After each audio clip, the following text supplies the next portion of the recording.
Okay, so to start with Sidious' question first. Air-launched torpedoes are usually much shorter ranged in order to make them light enough to be carried by aircraft.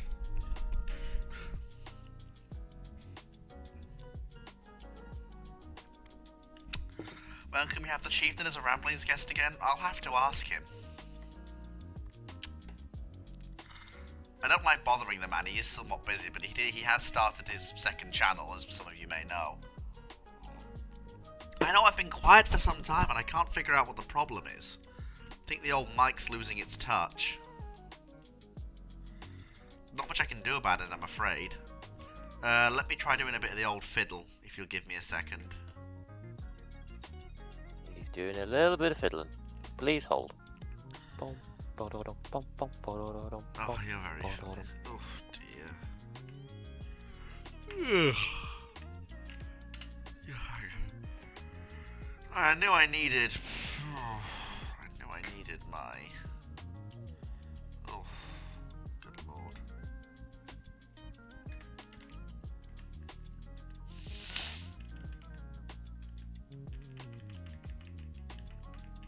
Oh.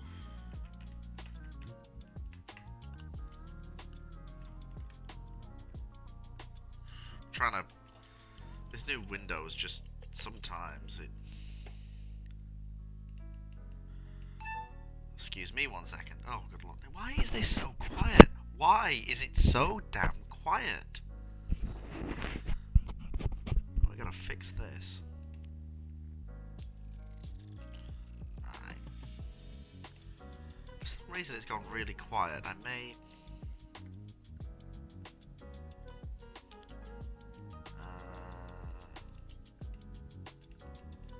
Maybe that's all as it should be. Maybe my mic's just being quiet today, which is very bizarre. How's that? That should be a little bit better. Oh, that's much better. Oh, that's that much better? Everyone Yes. can hear me now? Fleet coming through loud and clear on the doozy.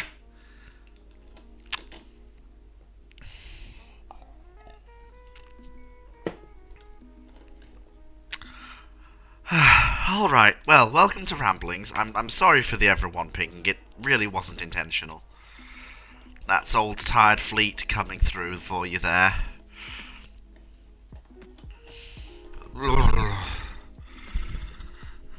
I never claimed to be perfect. Right.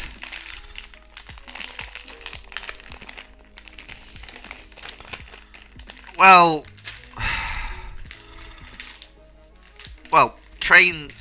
locomotives are self-contained engines. The only real thing from a locomotive you can salvage to make a boat, because of the way that a locomotive is set up, is really the boiler itself. You can't really salvage the cylinders or the connecting rods or the linkage. I mean, they tried. I mean, you could use cylinders. To a certain extent, it's part of them. But if it was, say, you know, like a 220 single, then that would be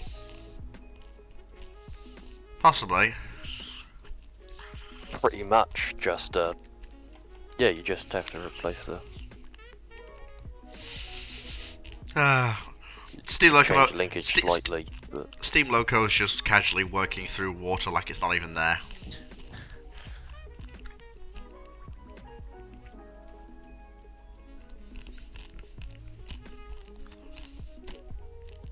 The amphibious trains of the Belgian Congo. Please ignore the missing hands.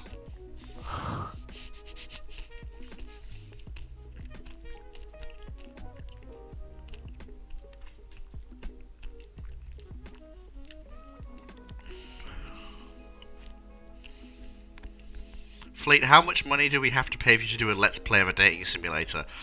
Well,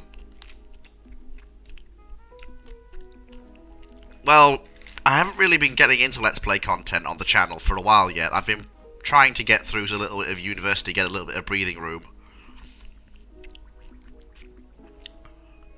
But once I'm through that, as to how much money you'd have to pay, I mean, would people really give me money of all things? I mean, there are much better people to be giving money to than little old me. It depends how funny you'll be playing a dating sim, I think.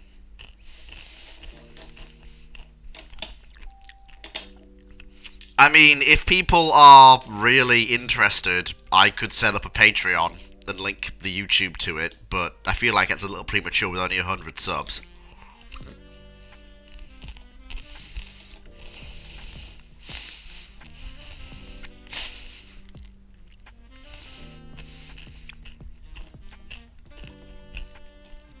I lack the money to purchase those locomotives. Someone will buy them, though. Buy what? Oh, yeah. Yeah, 35 grand is, not. Oh, the 2-foot gauge as well. What about a dating simulator outside of Greg's in the town centre? I mean... Pigeon dating simulator. Why are you guys so insistent for me to play a dating sim? What's the attraction?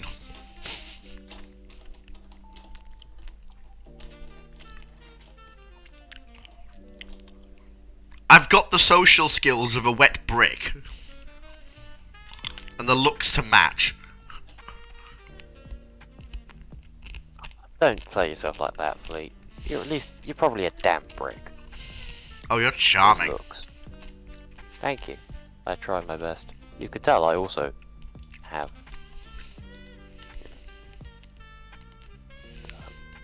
a brain, some say.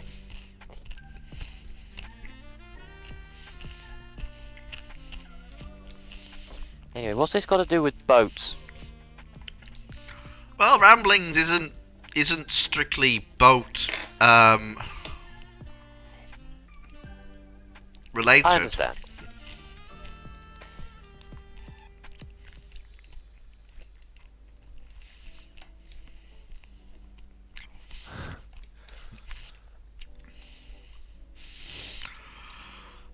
Okay. Alright.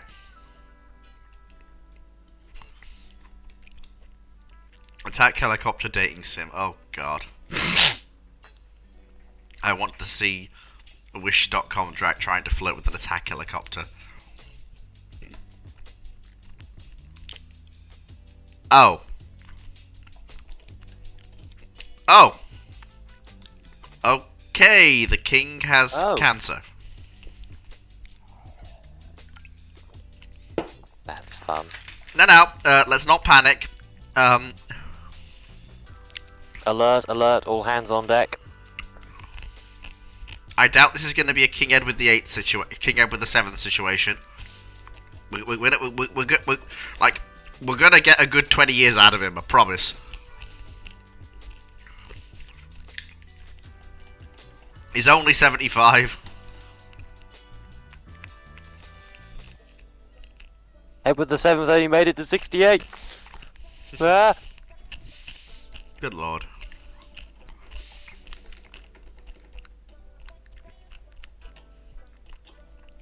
Do you think US Shermans in World War II were more accurate in terms of gunnery than the Sherman Firefly? To be honest with you, I haven't the foggiest. I haven't the foggiest, but I assume that it's probably the American Shermans probably had better accuracy than the Firefly. I'd say it's about accurate. Because the Firefly doesn't have a stabilizer. That might be true, but... And the 17-pounder... Well, the 17-pounder obviously had, especially with Sabo, had accuracy issues beyond 1,000 yards. But that was mainly due to Sabo rather than anything else, but they sort of tended to just sort of wang off wherever it felt like. Yeah.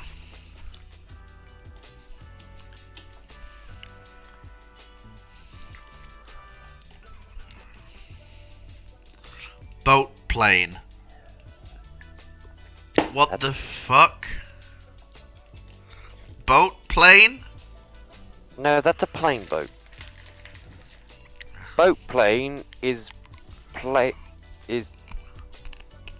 boat that can also fly. That is plane that can swim. If I wasn't so tired, if I wasn't so tired, I'd chalk that up to being well, I've not had anything to drink, have I?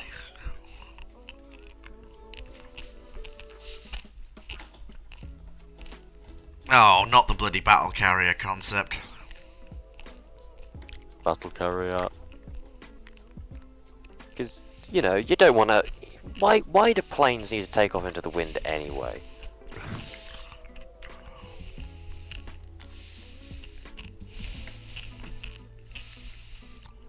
Ah, yes.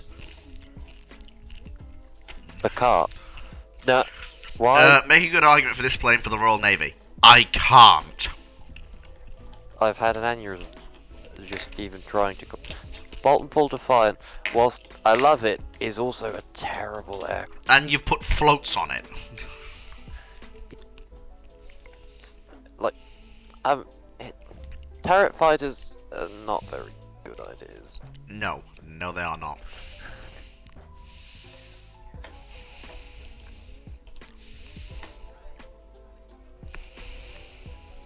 They just don't work. Don't try and make them work. They don't.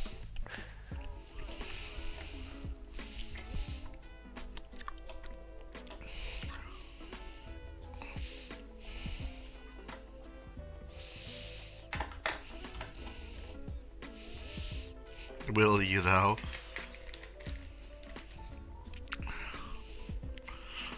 I have faith in Cavill. Like, his 40k show better be full of in-references. Yeah. Okay. Wedged. Well, that means that if you're doing flying off operations, you can't use the guns unless you just want to fire cross deck. I mean, are those supposed to be like 18-inch? You can't blow you, up, you just you can't tear even up your own runways Yeah. with the muzzle. If you fired forward, you'd like blow the tops of the front. That's daft. Really. I don't like that. Chad, did you? Why are the Chad, did you? Why the arrest? Hang on. Which way round is it supposed to be? It's right. I don't think we need to worry about it. Wait, hang on. There are guns under the flight deck. What?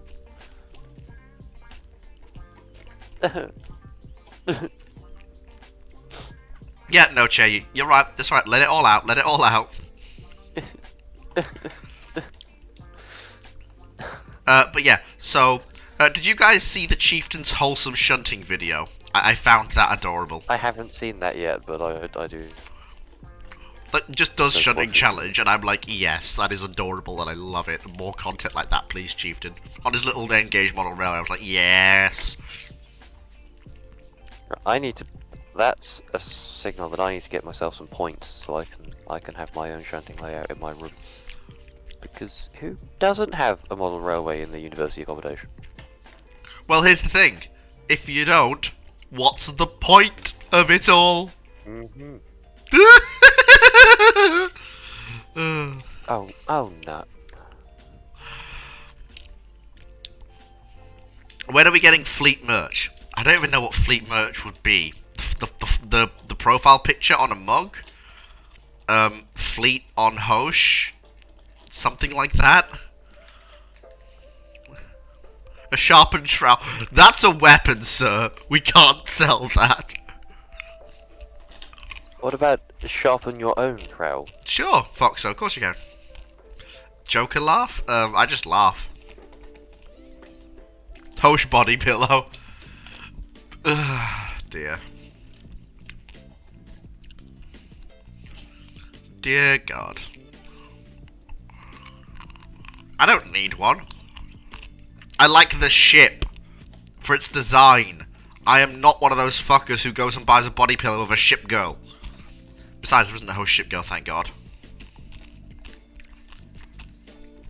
So that's the challenge for this week. Assuming you Next account week, I want to see Dooku... your best host ship girls. Yeah. Assuming that Count Dooku and the wars at Rig for Sidious for the outcome, how do you win the war? Say yes. Just win. I have the Republic outnumbered by a stupid amount. I just win. Just win.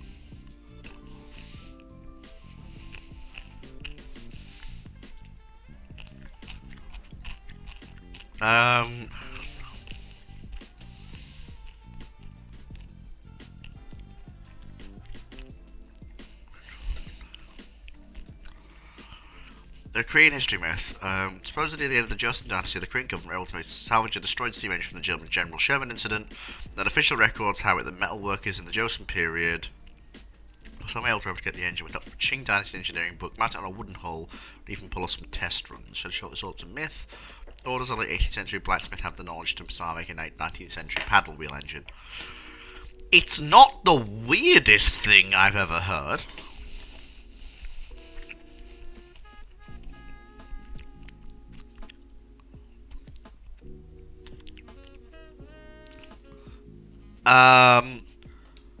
It's in theory possible, but you... Look, I'm tired, alright, Kim. What do you mean, as usual? This is the first time it's happened in 2 months? In fact, this year, actually. My record's not spotless, but it's good. You forget it's all 2024 now.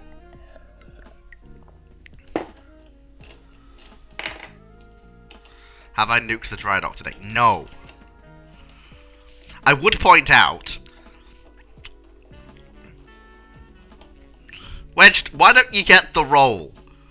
Why don't you get the Ramblings role? It's there for a reason. Also, Kim, the other ping was for Rex. And when he turned up, that was meant to be an at everyone ping.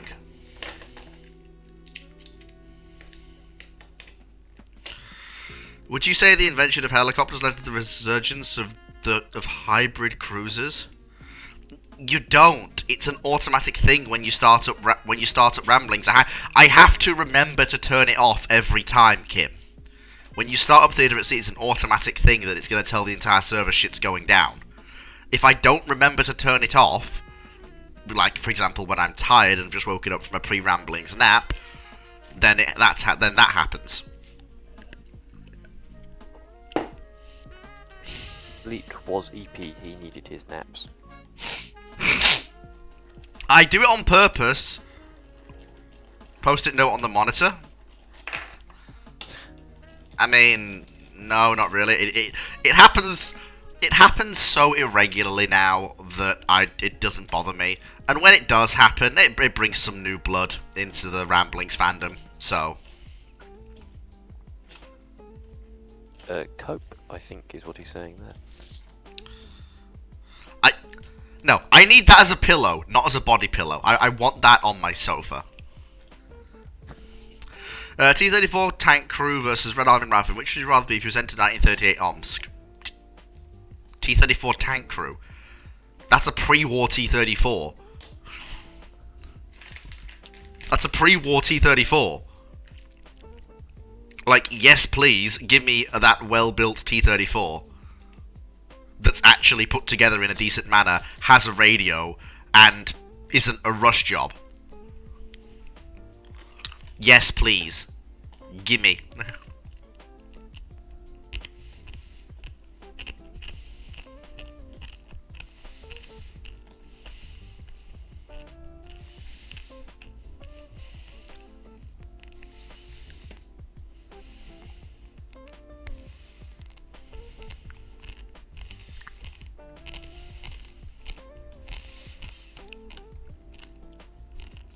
T-34s came way too late.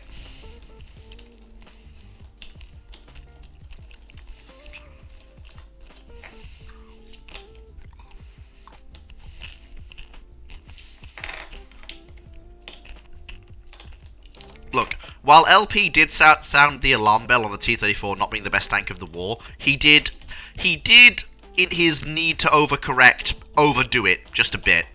Like a little bit. Question. Do you think it would change anything if the USAF was a separate military branch of the army in 1940 or earlier than 1940? Honestly, not really.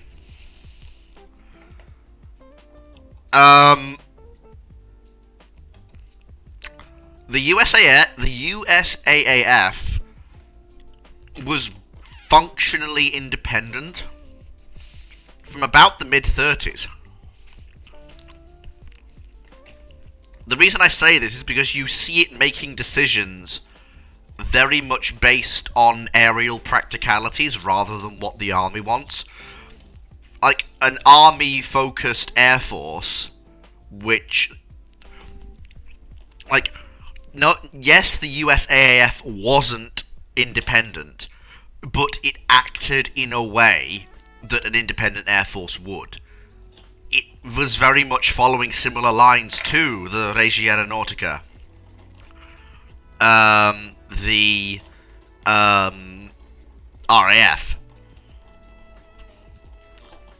And the USAAF always prioritized, like, yes, there was close support work and other jobs done by the USAAF, but like you see them operating in the same way that the RAF does. Like, I don't think... Have I seen Masters of the Air? No, I don't watch streaming services, and it seems like just another shitty... I mean, the fact that they said it was set in the bloody Brothers at Arms cinematic universe told me everything I needed to know about that shitty show. Yeah. So... Yeah, it's just another cash grab. It'll be so inaccurate. It'll be so inaccurate. It's not even funny. And yeah, I've got better things to do than waste my time on Hollywood fucking shit.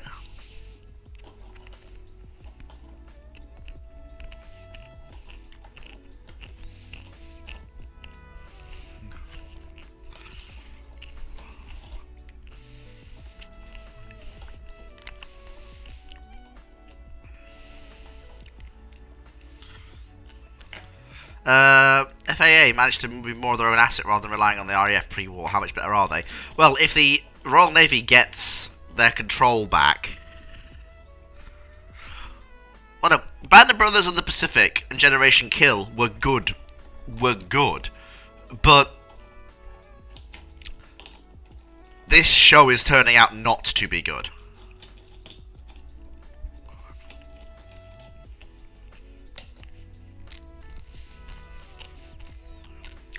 What if... Okay, so Fleet Air Arm. If the Fleet Air Arm manages to become its own thing earlier, again, then you'll see the...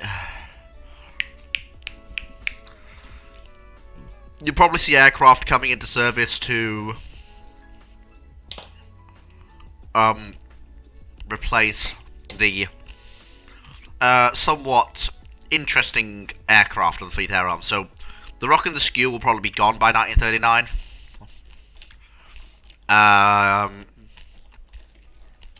Replaced by something. I'm not quite sure what. Possibly a Sea Hurricane or something based off of it. Not the Sea Hurricane as we know it, but something based off of it, probably, to sit on RN carriers. The Skewer might be retained for a dive bomber. Swordfish definitely will be.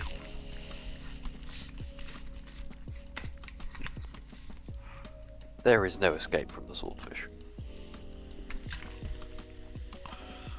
Everyone forgets it's contemporaneous with the B-5N and the TBD Devastator. And the only thing those two aircraft have on it is speed.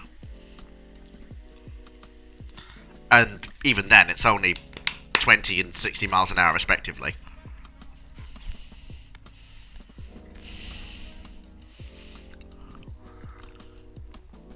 Kim?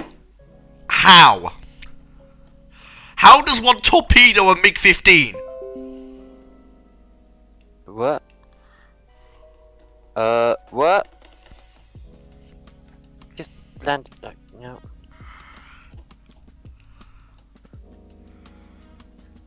how does one torpedo make 15? You know, you think you've seen it all, and then you're like, no, you actually haven't.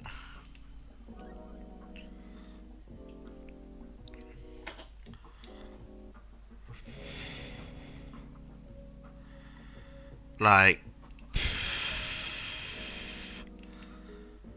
fucking hell, boys. Oh, not that bloody gif with a torpedo boat torpedoing a fucking hind.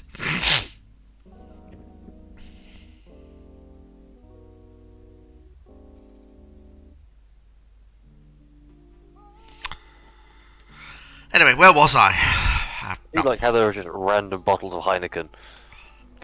Yes. Of course, that's what they're drinking. What's the biggest butterfly effect, Snowball, by having HMS Hood somehow take out Bismarck and Prince Eugen during its famous run? Honestly, probably the fact that Hood goes in for a full rebuild. After that, the Royal Navy ends the Second World War with two nearly identical capital ships in the form of Vanguard and Hood, which probably means that the RN retains battleships further into the Cold War period, since they've got two very similar ones that can rotate through service. That's literally the only real change. Opinion on the French? That is... Okay, do you mean France the country? Do you mean France's performance in a certain conflict? Do you mean French aircraft? Do you mean French ships? Do you mean the French Navy? Do you mean French admiral? Can we have a narrowing of the field, please? What if MacArthur got his way and became in charge of operations in the Pacific? Lots more dead Allied soldiers for no gain.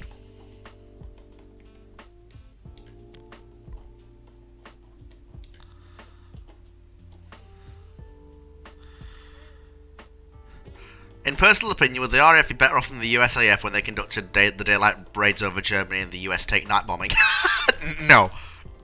No. No. No. No. No. No. No. No.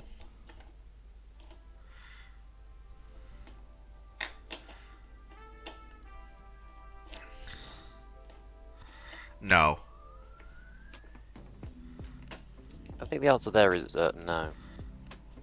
No. They weren't covered in 50 cal. The RN had already tried daylight raids and gotten their shit rocked. And then moved to the night because they'd learned lessons. They told the USN, don't do daylight raids, it won't work. Sorry, the USAF. And the USAF went, that sounds like goddamn Limey defeatist talk. Hold my cigar, we're going in, boys! And then got their shit rocked for 2 years before the P-51 showed up.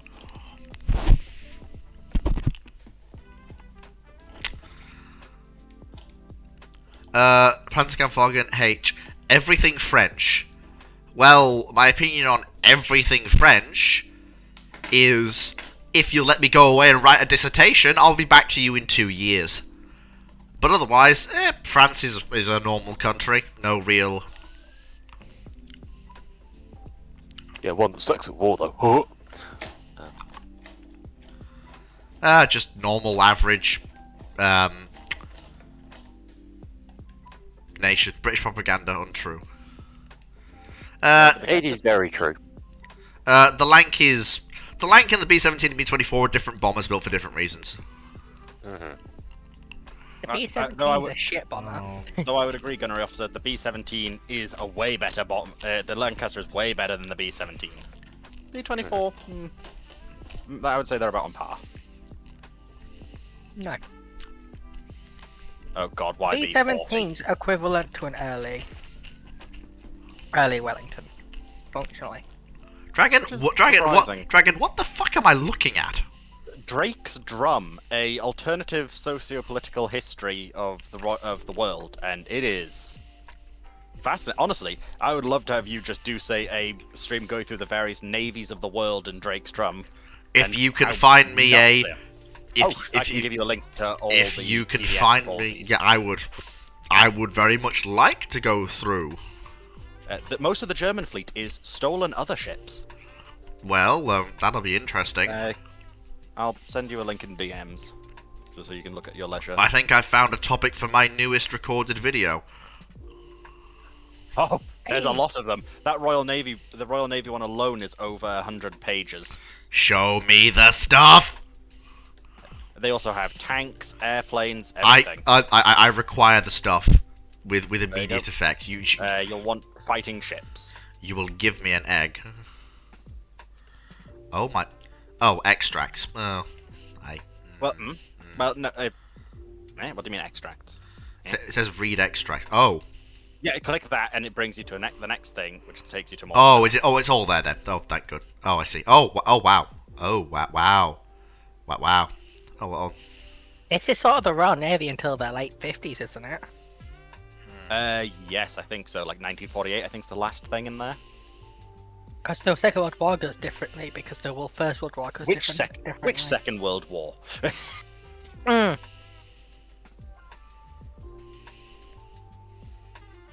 Actually, the Royal Navy actually wins the Battle of Jutland. Definitively.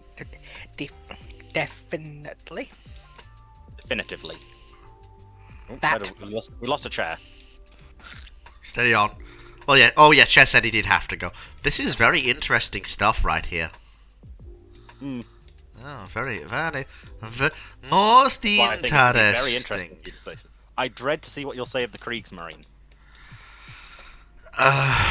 You know. Sure, Brackman. I will stick it in chat for people. You know, am I gonna have to lob people off cliffs? Because I feel like I'm gonna have to lob people off cliffs. Would it be bad to say Graf Zeppelin was completed for 1939 and was sunk in the Norwegian campaign? Not particularly, depending on when she was started. It's the fact they managed to get her finished. B-18 was out of date by the time she entered service. War prize. Oh, fucking hell! Sorry to slightly steal this. I thought. Oh, fucking! I'm sorry. Germany just wins against France? That's a thing? Oh, because Britain basically doesn't get involved as much as they were meant to. Essentially, Britain's, if I read it correctly, is sort of tries to go back into isolationism. Isolationism would work before the World War. They do appeasement a bit harder. A lot of stuff's different because they try and the book, Drake's Drum Book 1's 366 pages, give or take, on Kindle. So I don't actually know how many pages it is. Okay, so the Hippers are actually battle cruisers in this, which is weird. The Hippers were built differently. But I like the design. That's quite nice. I like that. That's nice. Just for those who want to see what he's referring to by Hipper. I like that. That's very cool. Thank you, Kanye. I'd love to see him play a lot of games. Yeah, Drac doesn't do playthroughs. It's a market I'm hoping to tap into. Discount Drac will do what Drac does not and play video games. Now, interestingly enough, the Hipper class cruisers are... Well, they're battle cruisers, but they mention they're based off the Deutschland type. But Deutschlands, as we know it, never appear in the German fleet at all. Well, yeah, they were probably started, and then they realised it was a stupid idea and just halted them on the slips and broke them up. Part of the problem also why Germany does get to do certain stuff is Britain alienates a lot of other countries with its policies. Thank you, Oswald Mosley, for that. Oh, fuck. Yeah. Don't tell me that... Churchill got ran over by a car. Fuck, and don't tell me... Don't tell me Mosley gets it. Mosley became Prime Minister for a while, but at he was far more controlled by the party. It's a case of...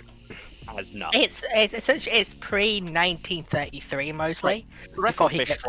Saying Germany wins is a bit of a stretch. Yes, they win most of the wars. Their economy is in flames and is only working because, well, slavery. They conquered a lot of areas. Slavery. Conquered a lot of areas. And it's the first Nazi war they win, technically. They loot Europe to the ground and then have to start the second. I don't know if there is an audiobook of it, Panzer. This is fucking There's a reason insane. I'm making one. This is fucking insane.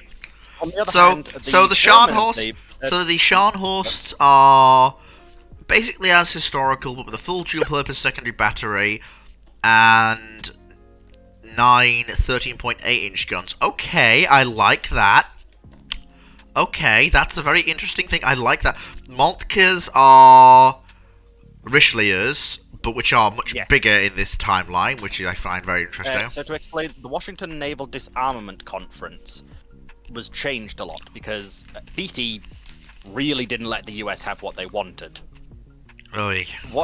In the end, the treaty was decided new battleships would be allowed to be built to 35,000 tons, but basically each nation would be allowed at least 2 45,000-ton battleships.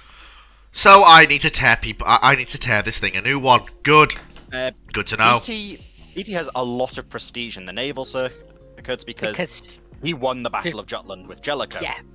Yeah, the In fact, Battle of his- Jutland was a decisive British victory. So BT because they had green bomb shells. and also please tell me BT actually did his job and signaled to Jellicoe what was going. Oh, so he did his job. Like, Okay. actually, yes. Okay. So BT also, Royal Navy BT competence confirmed. Beatty went ballistic because how they actually won the Battle of Jutland is Britain Battle of got green Falkland light. Islands.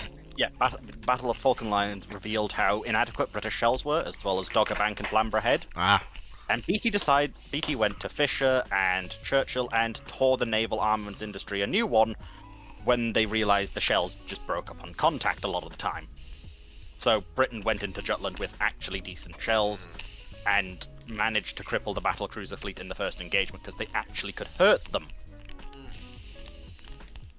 Yeah, Green Boy shells in 1916 literally is what happens, yes. Okay. So Strasser is ex-Joffrey. I can believe that. Yeah, the Germans steal a lot of stuff. The Folks are built on top of what I think. Hang on. The Dutch have battleships? 1040s. Yes. Okay. The Dutch tried to build. In fact, give me a moment. Appendices, fighting ships. Kingdom of Netherlands Navy. And the Elba class are. No, I'll get to them. The Elba class are that. Okay. Talk about Frederick the Great. I'm gonna have to make a. They built a fucking carrier on the hull of Sovietsky Soyuz. Germany, have you gone fucking off the chain? You haven't got. Oh, is that one? Have you got to Freya yet? No, you have. Oh god, wait till you get to Freya. What do you mean? Wait till I get to Freya. Oh, thank Wait God. till you get to Freya. Oh, he's built, and they built a Carolina, fucking Goering class aircraft carriers. One number completed, probably for the best. Fat fuck. Only, What three. in the ever living fuck am I looking at? Again, for people who haven't seen it. Germany, I'm going to strangle you. Also, Freya is the only ship in the entire setting with a quad turret. French never use quads in this timeline. I'm going They to. just use triple 15 and 16 inch. I'm going to murder people. I'm going to commit murder. It's a brilliant timeline. I mean, I love the originality. I love the originality. I love seeing new ships. Like some of these ships, I actually like. So the It's Nurembergs and the it's a carrier Maines. battleship because it basically And what the Freya is it Königsbergs. took the mostly incomplete Clemenceau and left one turret on and turned the entire rest of it into a flight deck. Keep in mind, of all ships to be converted to a battleship carrier, as the She's a- Richelieus are technically one of the best ships. She's a fat fuck. That's what she is. At least she It doesn't necessarily need to be good though. At least she only had a 3-year career before presumably the RN slapped her so hard it wasn't even funny. After the Battle of the Celtic Sea, a major construction was planned. Her casemates were removed, superstructure was extended to provide a longer flight deck. The refit was Okay, done, but so was never basically, completed. so from what I can see here, the Kriegsmarine's whole modus operandi here is going around stealing everything that isn't nailed down, and then if it is nailed down, getting a pry bar to pull the nails out. Yes. Okay. Do you know what? That's very on brand for. The funniest thing here is the The problem I have with the Berlin class is ordering a lot of them in overseas yards. I refuse to believe See that. how many of them were cancelled. Oh, and most of the ones that were cancelled were built in overseas. Yeah.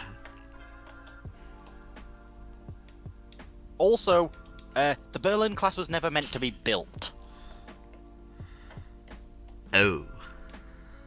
This is what happens when you have a madman in charge of the politics and keeps demand, I want bigger navy. And U-boats are just. Oh, they're just the only thing we see. U-boats are interesting. Okay. The idea of submarine warfare is mostly taken out by a British admiral. I want to see what the Netherlands has been doing, because... Not much, honestly. De Ruyter... Ooh, De Ruyter's built as an actual fucking 8-inch cruiser. Let's fucking go! And they get 2 of them! Yes! Dutch government actually fucking listening to the Navy! Let's fucking go! That's it, also. I said to others, please keep questions up. This isn't just yet. What do you mean by slurred, exactly? That term is unfamiliar to me. Yeah, indeed. Drake's drum. Oh, in particular. It's a yeah, this series of is getting awful- close to... Why couldn't you just use the word stupidity?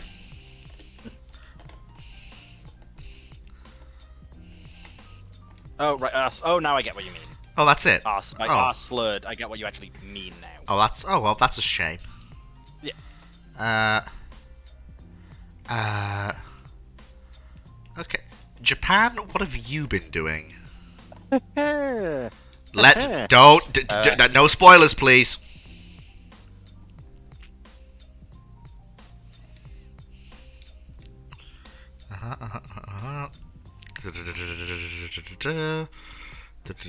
Right. So the timeline is very weird. I haven't actually finished the books yet, That's but the problem nice. makes sense. That is very nice. 5 Yamatos. That'll do very nicely. Well done, Japan. For the record, war with Japan breaks out roughly in 1948. Well, yeah, because Japan's just sat there in China and no one's stopping them doing anything, so, yeah. Now, again, you say the timeline's stupid, and I do kind of agree. The problem is, in context of the books, it makes sense. Because politics is vastly different across the board. Like, Huey Long almost becomes Prime Minister of the US. Not Prime Minister, President. He fails, thankfully, but a lot of stuff does end up different.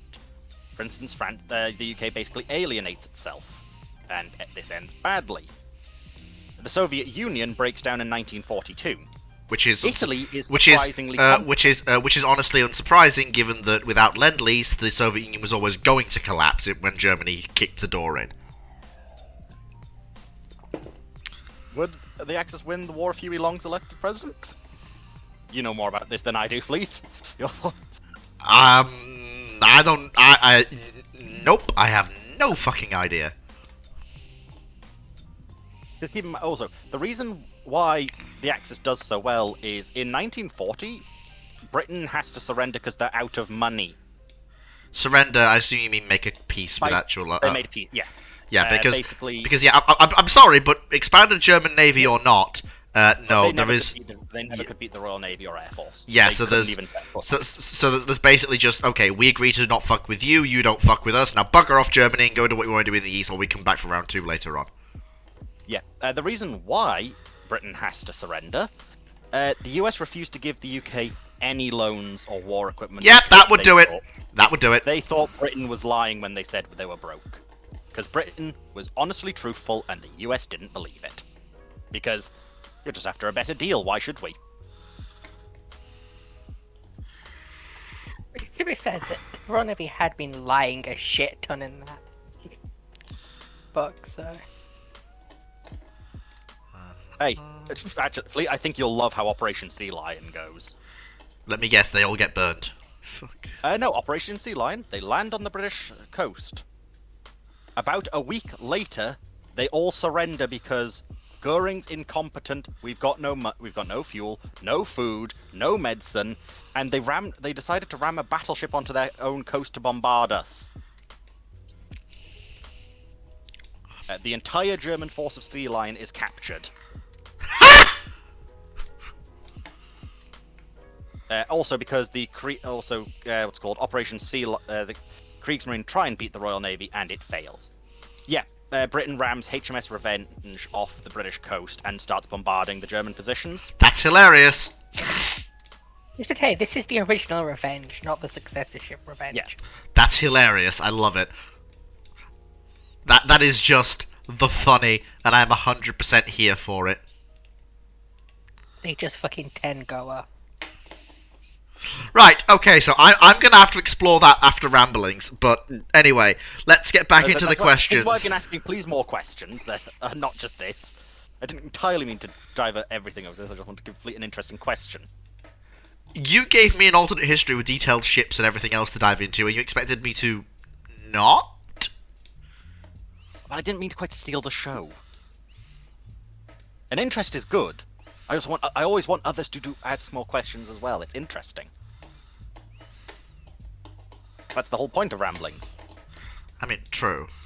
Manhattan Project is delayed by 6 months, forces Japan to invade. Both sides rocketing casualties over 60 million. Oh, Spain got Littorio. Very nice. They end badly. Well, Spain, well, I don't see how. Sunk in 46. Oh. Franco gets convinced to join it, and yeah, that ends badly. Well, yes, obviously it does. I'm not surprised at that. Silly Franco, don't go starting wars you can't finish. Actually, one you might find amusing, again, sorry today, but is the Yugoslavian, it might be? Minor Axis navies. The one Met was going on about. Yes. Oh, the Serbia-class heavy cruiser. I'm sorry, they what now? Sold to Yugoslavia. I'm sorry. Underutilized, undermaintained, and rusted away in port until she was sunk. What the? Oh. She is the ex cruiser Suffren. Oh, well, yeah, I'm not surprised at that. But yeah, the German, I can't fucking speak. It's just in. General Francisco Franco is still dead. Which German cities would you nuke if they hadn't surrendered by August 1945? It's simple. All you have to do is all you have to do is annihilate Berlin. Yeah, I would try to nuke as few cities as possible, honestly. Yeah, you just annihilate Berlin. Get rid of the upper echelons of the Nazi regime, and well, you've pretty much enabled the general staff to surrender. Well, no, because at that point it's the SS. No. And the SS is fighting to the last. Well, no, you've gotten rid of all their upper echelons. We don't want that happening to us. Yeah. Surrender, please. Yeah. Also, Foxo. By this point, the SS is like the SS never achieved the point where it could overpower the Wehrmacht. It was even by 45. It's not like if Hitler and also Himmler will be dead because he's in Berlin as well, I think. And basically, most of the upper echelons are dead. Anyone left, even some of the madder ones that aren't Himmler, have sense, and if the order comes down to surrender, they will surrender. It's a case of the highest. What I'm getting at is the highest ranking people to live will be the SS. No. The leaders of the SS didn't occupy Berlin. Okay, and the Wehrmacht will just deny their authority. Like, here's the thing. It's going to deny their authority without any leaders. No. Well, no, we did see multiple times. A Wehrmacht that is very supportive, even at this point, of the SS. We also know that Foxo, no! Foxo, no! No! Yeah, no, you have to remember, No. The high commands didn't get along. When it came to actual unit scale, they did.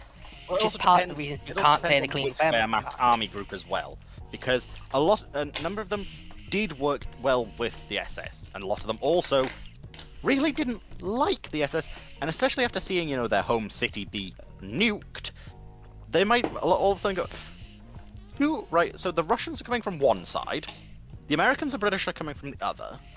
That we've just lost that entire city. Do we want to keep fighting here? I suspect a lot of army groups, maybe not all of it, but a number of Wehrmacht exclusive army groups will go, no, we will surrender now, because, what is it, 8th Army Group interfering with the SS, the encirclement? the SS can keep fighting if they wish, they're just gonna die in ignominy. It's a case of the SS is essentially, by the end of the war, is pulling an NKVD. They're in every formation to some degree. It doesn't matter. I think you're massively overstating the power the SS have to keep the war going. It's not going to. And also, especially if then there's the threat of that happening to a second city. And if, say, they don't, for whatever, let's make the assumption, for whatever reason, they don't surrender after the first city's nuked. What city do they move to next? And then as soon as that one's gone, well, you've just lost 2 cities with all its population and industry. Yep. You can't keep fighting. It'll be a Japan situation all over again of how much of our land do we want to lose permanently?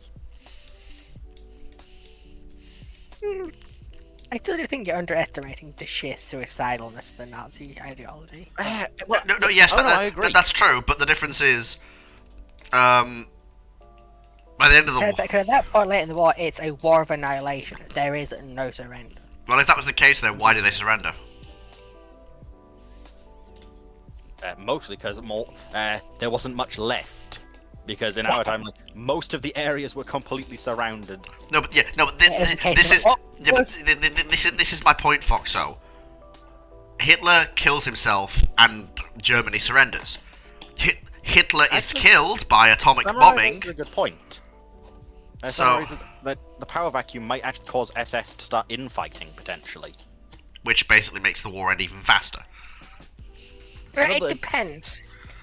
It depends. Does Himmler survive? Because he was in Munich. End of the war, organizing. I mean, if Himmler, so if Himmler still exists, he'll try to take over, but the remaining generals of the Wehrmacht will just go, no, get up against the wall.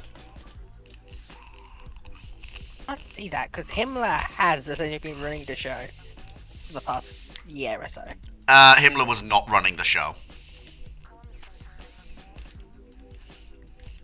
But he might have thought he was, but he was not. Gunnery officers also raised an interesting sort of what if Hitler managed to escape to Bavaria in 1945 instead of staying in Berlin? Well, what sort of things would he even be able to do necessarily from Bavaria? Nothing. The war's still lost, basically. Nothing. It's does Hitler now maybe get tried, or does he just shoot himself in? No, he doesn't. No, if the whole point of Hitler staying in Berlin was that he was basically either he won the war or he died in Berlin. He wasn't going to get captured. He wasn't going to surrender. Maybe if he was beaten up and forcibly dragged to Bavaria, but then I do see him just shooting himself in Bavaria because, well, Berlin's fell, what's the point now? Yep. Yeah, it's like, the SS and the Wehrmacht wanted to get him out of Berlin. They reserved his personal aircraft until the very last minute, before the Red Army encircled the city and they couldn't get out. Yep. So he probably just kills himself just now in Bavaria instead of Berlin. Basically. Like, for Hitler basically past 42, it was war, it was either total victory or death. It's basically after the war with Russia starts, Hitler's mindset switches to total victory or death. Before that, he would have been willing to come to some sort of compromise settlement. But when he sweeps his way into Russia, he starts to, well, he was already Gaga at that point, but he goes completely off the rails in terms of what he thinks he's capable of.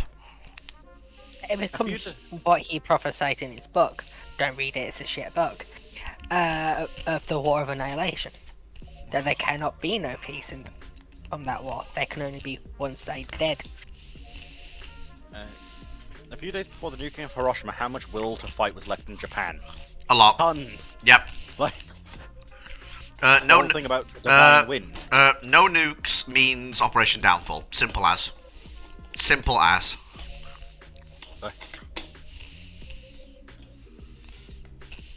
As I recall, even after being nuked twice, there was still a fair bit of resistance to keep fighting.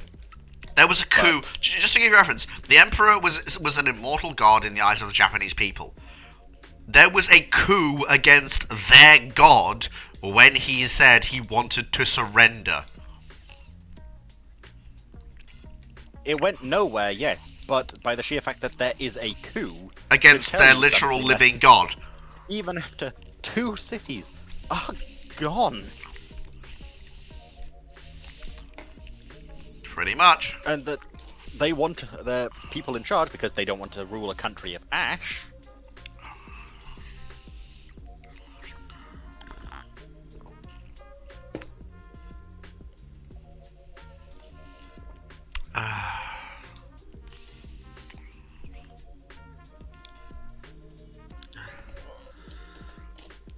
Right.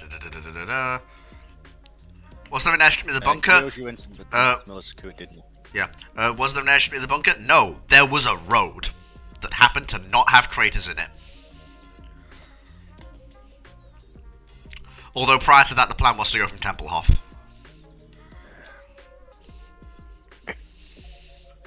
Yeah. I'm gonna have to check what the Kyoju incident actually is.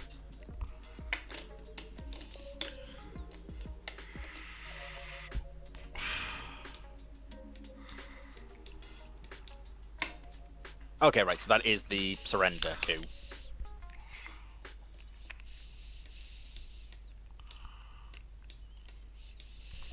Timeline where Japan stays in the Anglo-British Treaty and stays out of World War II. The thing is, even in that situation, I don't think they would necessarily stay out of it. I mean, I've covered that Declare before. war on. I've covered They'll that probably before. declare war on Germany as well, just out of The the treaty. only way that happens is either Washington doesn't occur,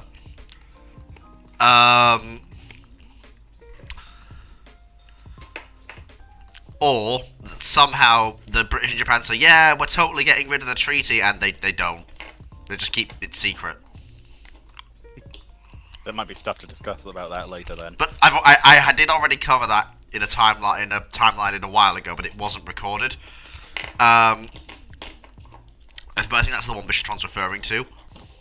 But there was a whole thing about operations in the Mediterranean and the Atlantic, the Japanese Expeditionary Force standing in the way of Rommel's panzers during the battles in 1940.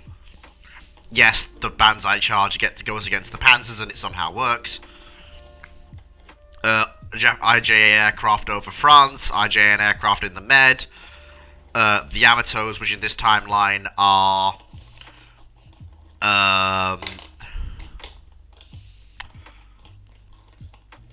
35,000-ton, 9 14-inch gun armed vessels.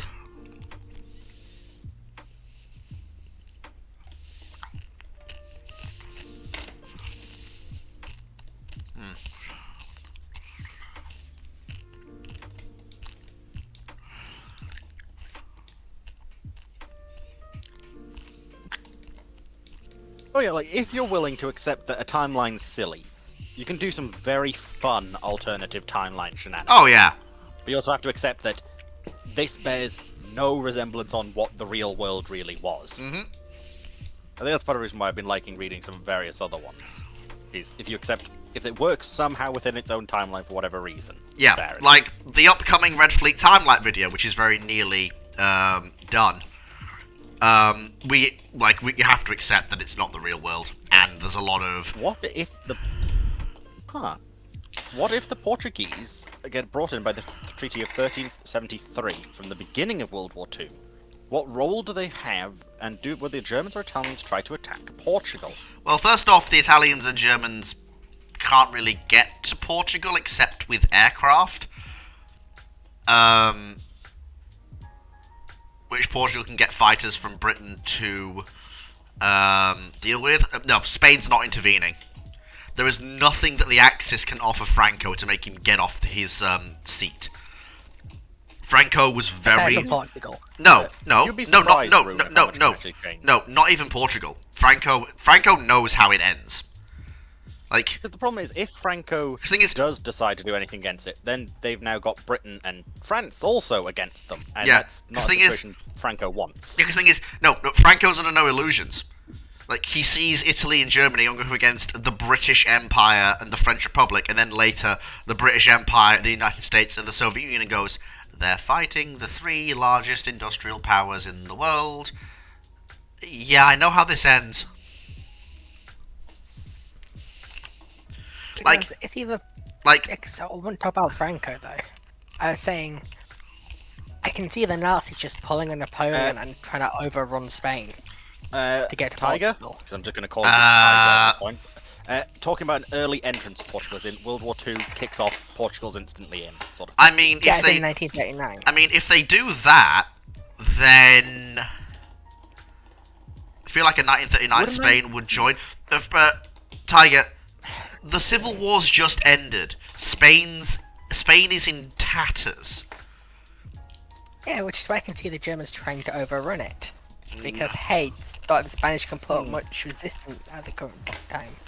Well, It all depends. well, no, it adds more territory for Germany to control, which they don't need. It removes a lot of backdeal chicanery that they're doing through Spain. Resource trades coming in through Spanish neutral ports, then across the Pyrenees into Germany, that are more useful to Germany if Spain is neutral. Like, it is more beneficial for there to be a neutral Spain than one in the war, at least at first.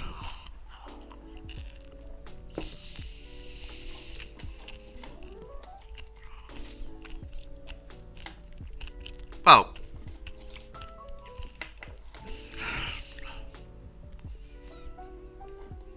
Gunner Officer, you'd have to go out Well- of your way to do a stopover in Portugal. Actually, no. To be fair, Portugal's Atlantic Islands were historically used for this exact thing of using air bases against U-boats and such, and patrol stuff. Yeah, the least of the Azores Yeah, the during the war. Azores. Yeah. But going to Portugal itself as a stopover, that's just out of the way. During the Second World Wars, you became a major Allied air base. The Azores was then used to launch raids and protection against submarines.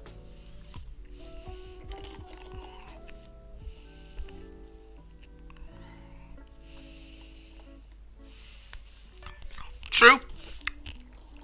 Portugal joining the war would make Torch a lot easier. Lisbon's vast harbour can be used to build up the forces for Torch.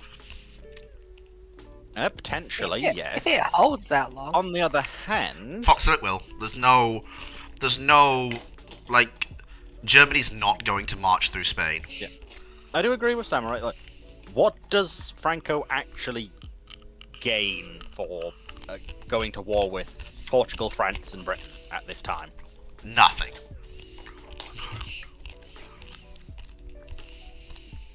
I don't see it as in when I can see him either joining or being forced to join or joined, being joined with a different leader. Would Britain have better If- performance in Africa? After France falls, because Maybe after France falls, there might be a bit more pushing for it, but even then, 'cause I say you have to Spain say- doesn't recover from the Civil War until about 2 to 3 years after the Second World War ends. unless maybe I and can it's- see something like an or else. I do kind of see perhaps a Germany going, right, you will let us invade Portugal through you, you will help supply our troops, etc. And we'll take out Portugal. Franco, But honestly, beyond that, Franco will probably go, I don't want your troops in my territory. thing is, Franco is there's a reason Franco stays in power for so long. He knows which nations are long-term better for him to side with, and if the option is either side with Germany through being coerced into it and maybe get Portugal for 2 or 3 years, or make a stand against Germany with Portugal, open up another front, open up a new European front by denying the Germans their rights, and basically, because and basically sort of go down fighting, buying time for the British to arrive in the Iberian Peninsula for the Second Peninsula Campaign. But I'm just think I'm here all night. Franco's going to take that option because that puts him on the side with the British, and worst comes to worst, they can fall back. They can, like, Spain is a very easy country to defend. There's a reason why the Spanish Civil War was such a fucking hellscape, because of the landscape of Spain. Trying to push a blitzkrieg through Spain is just, yeah.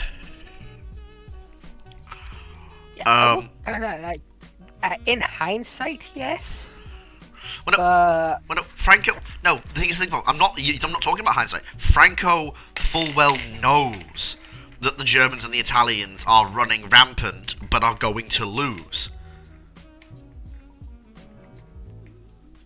Franco was very far-sighted. It's forgotten, but he didn't join because he knew that the Axis was running wild for a bit and had gotten very lucky, but was going to lose overall. He could see it coming. Basically because of his Civil War experience. He'd seen what devastation a war in Spain had brought. And he knew that long term, in an industrial conflict, Germany and Italy just didn't have the mustard to do it. Would Spain survive the French and Portuguese forces from two sides if they did join the Axis? No. No. Probably not. On the other hand, say it does happen in 39, most of the French forces could be very well busy with the Germans and preparing there, even during the initial period of the Phoney War. But if they take forces off the German border, they'd probably be worried about losing the German border, unless they really think the Maginot Line will be fully impenetrable and divert reinforcements to the south to deal with that.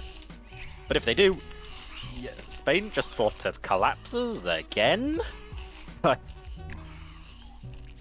If any, potentially they might, what's called France, Portugal, the Allies in general, might find a different leader of Spain who's more willing to cooperate.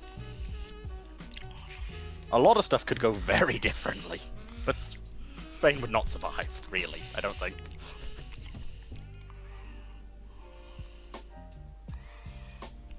Yeah, I think that's also a pretty good point, Samurai. Franco, despite being an idiot, was also not an idiot. Yeah. He might be an idiot in hindsight, but at the time he was at least competent enough to do what he was trying. And also knew not to annoy any of the bigger nations around him that weren't just recovering from a civil war. Yeah. Definitely. You ever watched the movie April in the Extraordinary World? I've never heard of it.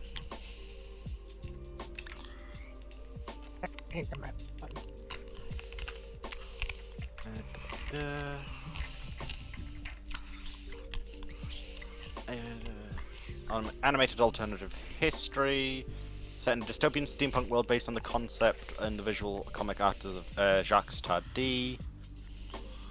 In a world where Napoleon III's killed in an explosion and Franco-Prussian wars averted by shrewd diplomacy.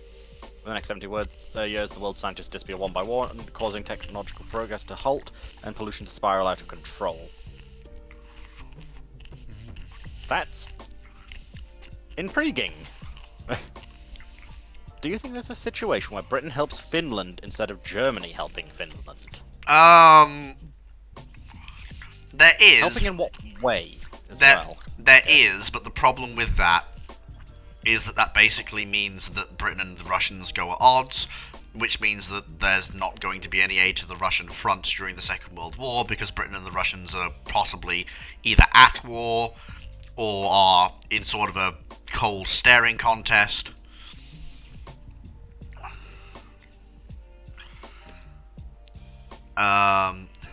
What role would Gibraltar play if the militarily if war broke out? Controller of access to the Mediterranean, air base, naval base, radar installation. The same role it's always played. And regularly, if the UK goes to war with Spain, reenacting the Battle of Helm's Deep, but with machine guns, repeatedly. Because Gibraltar will never fall. Well, Short of No, dropping an the pro- atom, short of dropping an atom bomb on it. Yeah, Dragon, it's just quick remember. The Soviets in the 1960s predicted it would take 2 direct hits from nuclear weapons to crack Gibraltar. Which Spain does not have. And the only way you're getting to Gibraltar realistically to attack it is on land. And Spain is our ally in NATO. So Lots of stuff would need to go weird for Spain to decide, you know what, we're going to shoot you to try and get Gibraltar. yeah. Plus the two monarchies have really close ties, the British monarchy and the Spanish monarchy.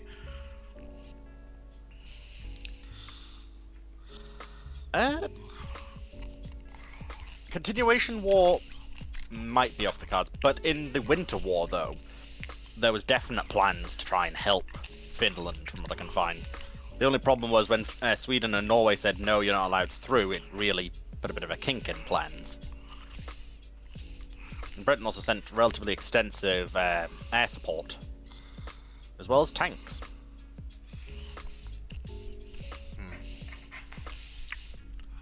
It's something like 106-ton, like over 106-ton tank. Almost, they were trying to send 100. In the end, managed to get 32 there.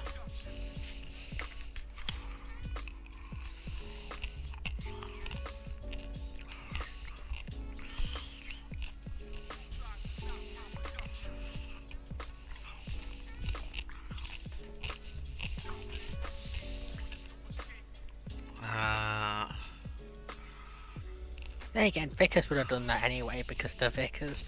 Yeah, Vickers will sell practically to anyone if they have the money. Yeah. Vickers really are the neutral evil of the military-industrial complex, aren't they? That is exactly what they are. No, I would have classed them more as lawful evil. Yeah, that actually does scan. Like, No. they abide by their own set of rules and regulations and stick Gunner It just officer. happens that they don't like who Gunner starts it. officer. Italy was a constitutional monarchy for its entire existence. Even under Mussolini, it was still a constitutional monarchy. The thing is, a lot of people don't realise quite how Mussolini was deposed.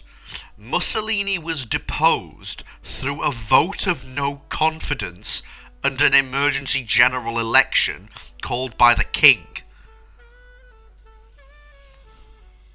Which is the funniest way a fascist has ever been deposed in history.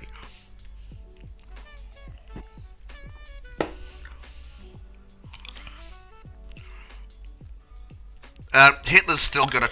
well, Hitler's dreams shifted.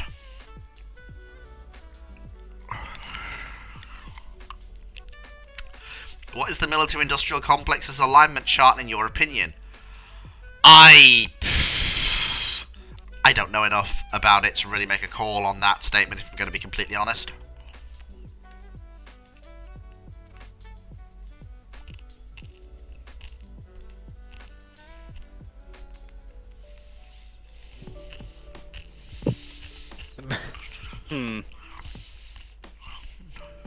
I wrote it's impossible to have lawful chaotic.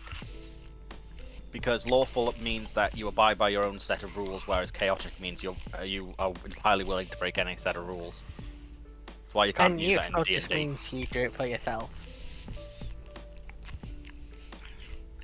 Why the common definition for chaotic good is you do whatever's the best for your own party, people, yourself, basically. But overall, you still try to do it for the sake of the greater good. Yeah. Even at that greater good's you. It's a case of, you do good things. But you do what's morally good even if the law says it's bad. That's why chaotic lawful is a invalid combination in D&D. Experimentation at Unit 731. Wait. Menu 1. Unit 731.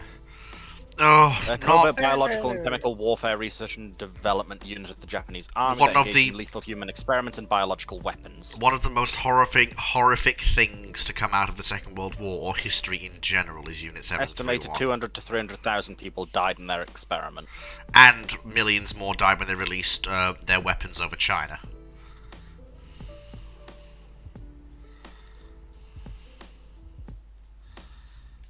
So while no, I've not heard about them, but saying really weird is... It's not weird, it's horrifying. Well, horrifying can still be weird. True.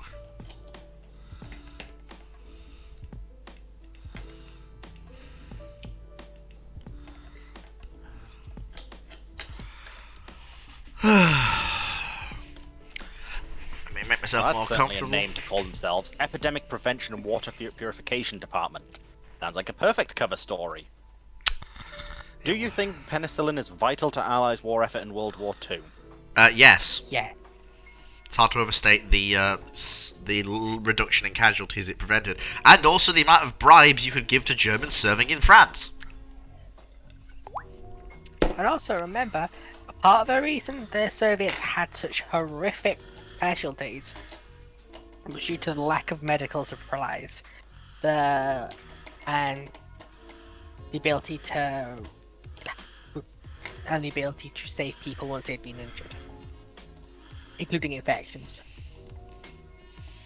Because infection and disease did ravage the Red Army. Indeed, where they did. quite a lot of the casualties come from.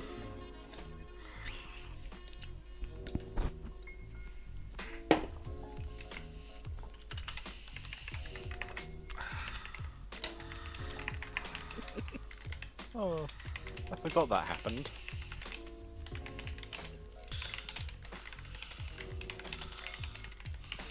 It did happen, yes. Sorry, no, I'm looking once again at Drake's drum stuff and remembering stupidity. Alright. Poor Agincourt.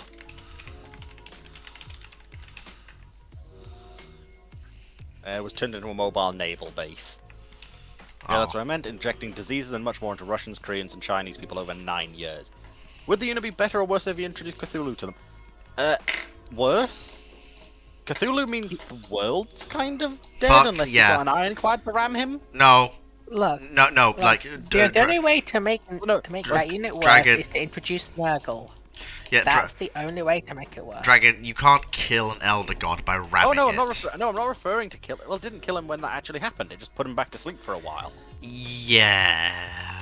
But I'm not To be suggesting kill fair, him because you can't kill a Cthulhu great old does one. get sent back to sleep by a Norwegian in a rowing boat. No, in a yacht, but yes. Well, like at one point he just gets rammed and falls asleep. It's like, oh, no, you know what? No, I'll come back in like 100 years. Someone set the alarm too early. Yeah. Do you think the reason Hitler invaded Russia is because he wouldn't win the Battle of Britain and conducted Sea Lion? No. No, Hitler was always He going, was going to to do invade it Russia. always.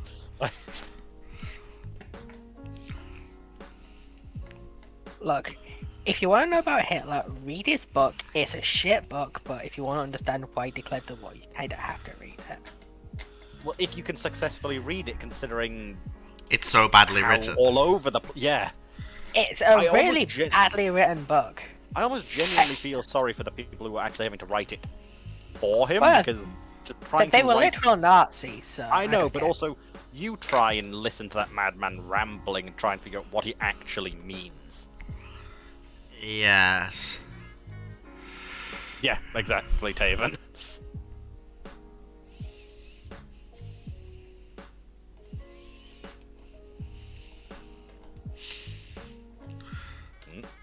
I hate the F-15, Is that an F-18C plane. An F-18 on?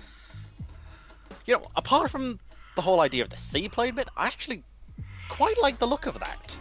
Like, what model actually is that, Samurai, or is that just a random thing you found? Because that looks a bit like the Kobe FA-18 design. Do you think the Molotov-Ribbentrop Pact was useless after all? No, it was must be incredibly right, useful to both sides. It gave the Soviets access to high-performing inline aircraft engines. and it gave the Germans access to some a place to actually form the Luftwaffe. Basically, Win-win for both sides. the main explosion was the US's own fault. They failed to store their shit properly, and it cost them a fucking armored cruiser as a result. What event would you say was the fall of the battleship? I would argue There wasn't isn't one. quite such a thing. There isn't Yeah. one. The thing that makes the battleship no longer viable is the ability of the missile to just say no to armor. Yeah, I would say so. Theoretically, you could say the first successful launch of, I think it's Polaris? Not No, Polaris. no. That is the first generation anti-shipping missiles that were shipborne. Like, that's the end of the battleship. That's not Because true, Gunnery Officer. now, No, so I'm If gonna that say, validates we have the still becomes- battleships as museum ships. The battleship never fell. That's not quite true. The battleship inevitably did die off. Yeah, it's important to bear in mind that the Iowas were brought back for their missile throw weight. yeah. Because the whole thing with the Iowas was we have them, we can bring them back. It gives us more throw weight. They can carry as many missiles as they can carry as many anti-ship missiles as the Tychos can once we refit them. But we can get the Iowas slightly faster than we can get the refit Tychos. So let's get them in service. Let's get some more SAGs out. Let's really give those Russians what for. And yeah, the 16-inch guns are Also nice. cases- I'd argue, Taven, the Conqueror's a better example of that. It was all the more the fall of the heavy tank. Because Conqueror's really the last hurrah of the heavy tank, really.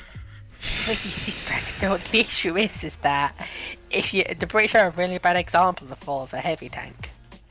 Because But they're basically the only one who really kept them going as long as they did. you have to remember design lineage-wise that the Centurion and the MBT die off in British service, with Chieftain being a direct part of the direct Project L. Dragon. Well, what one would you necessarily Uh, class a fleet then? The Russians kept heavy tanks in service until the late Which heavy tank tanks are you 1970s. referring to, though? The T-10s. The T-10M was in second line and reserve status. It was in service the same way the Russians technically have T-62s in service. World of Well, War. technically, but in reality they were in frontline heavy tank divisions until about the early 70s, then in reserve until by the mid-70s, and then bowing out of service by the 80s. I will point out that even that by the 60s, the heavy tank divisions were classified as mobilized divisions. And by that point in time, like, most T-60s were being replaced with MBTs. The Or T T-10s were being replaced with MBTs. It's a case of they got taken out of actual armored divisions and went, right, the old guys who know how to drive them that have been demobilized and are on the mobilization roster, we'll keep them around so they can operate them. Well, when Also, the war I'll be honest, I would far rather take a Conqueror than a T-10. But there are a lot more T-10s than there are Conquerors. Perhaps. But neither really were that useful. I disagree. If they weren't useful, they would not have been built. That's a bit of a logical fallacy. It isn't. Well, there's a reason why Conqueror was also only in service for a while. Also, Britain didn't need to build as many heavies as the Soviets did. Well, no, I know that, but the point I'm trying to make is that both armies perceived... if there is a perceived need, something will be built. That's the way it works. Whether or not... Well, I whether don't think whether that's or... not BAE. Fleet, I literally made that argument to you last week and you denied it about Excelsior. Well...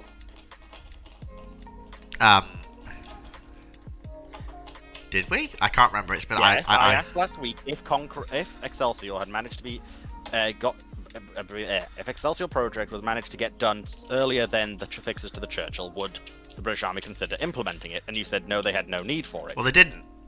Because but they the have... British Army actively requested them work on it because they saw a need for it. Well, yes, but by the...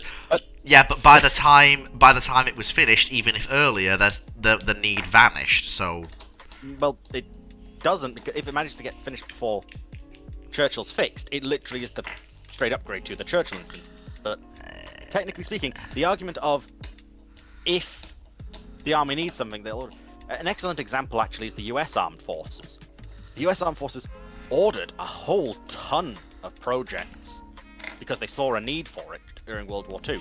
Take M6A1 for example. T20. Yeah, T20.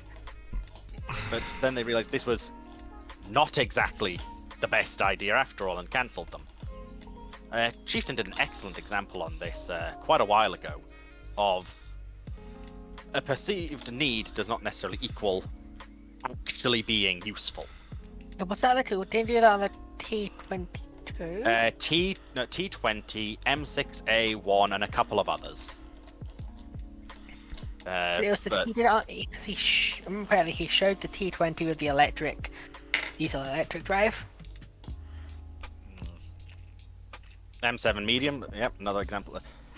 A country can vastly build into something, even if it is useless by the time it's actually sort of ready. Because I will, as much as I adore Conqueror, Conqueror's never really had much of a purpose beyond their long-range firepower, and even by then, you've got other things that do its job better. Well, no, Conqueror's whole thing is that when it enters service, there isn't anything that can do it better. But then when it exits service, Conqueror exits it exits at service the right time. because the L7 comes in, which does that job but smaller. And then they figure out it's inadequate. I have to get Conqueror out of service. That's how you get Chieftain. Because one could very tenuously argue that Chieftains are heavy, but I would still say it's a proper MBT. It's an MBT of the lineage of a heavy tank. Yeah, in comparison to a lineage of the Universal / medium. Conqueror could have indeed been modified with an L11, but... Yeah. Why would you... The 120's a directly better gun. It's just the L11. Basically, yeah, why would you go with X when can have Y? In the case of Conqueror has the better gun of Chieftain and Conqueror. It's just that Chieftain's coming in when you have the next generation APDS rounds, which can make up the shortfall of the L36 of the 36 caliber versus the 60 caliber. So the 39 caliber. Seems about right. Because there wasn't anything that Conqueror could knock out. Conqueror's gun with robotized armor could knock out that the L39 couldn't. Basically. Okay, so we're entering the last half hour now. We're going to run while 8 o'clock, so if you have any rapid fire questions, keep them coming.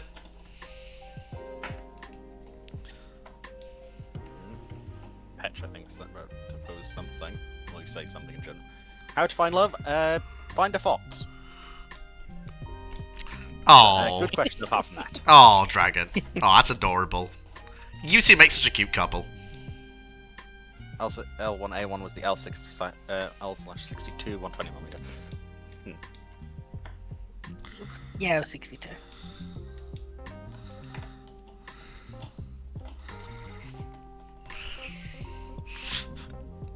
Do you think the 1960s would be more main problem for tanks would be optics and rangefinders instead of gunfire? I will admit, I'm a bit out of my element here. Probably not. But no. Optics and rangefinders are actually keeping up with firepower. Avenger or Swordfish, I'm sorry, but it's the Avenger.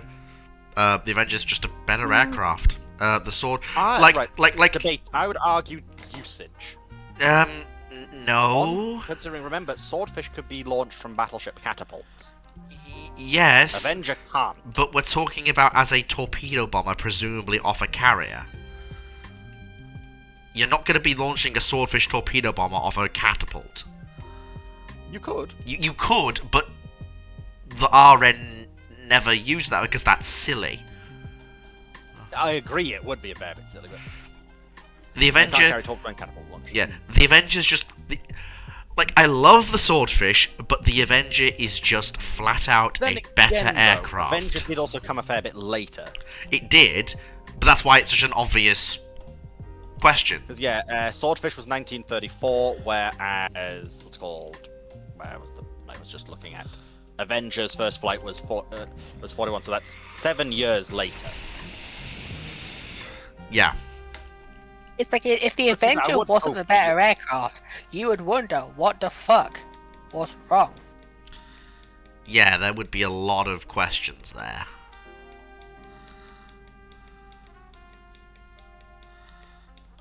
The Dauntless, by TBD, not SVD.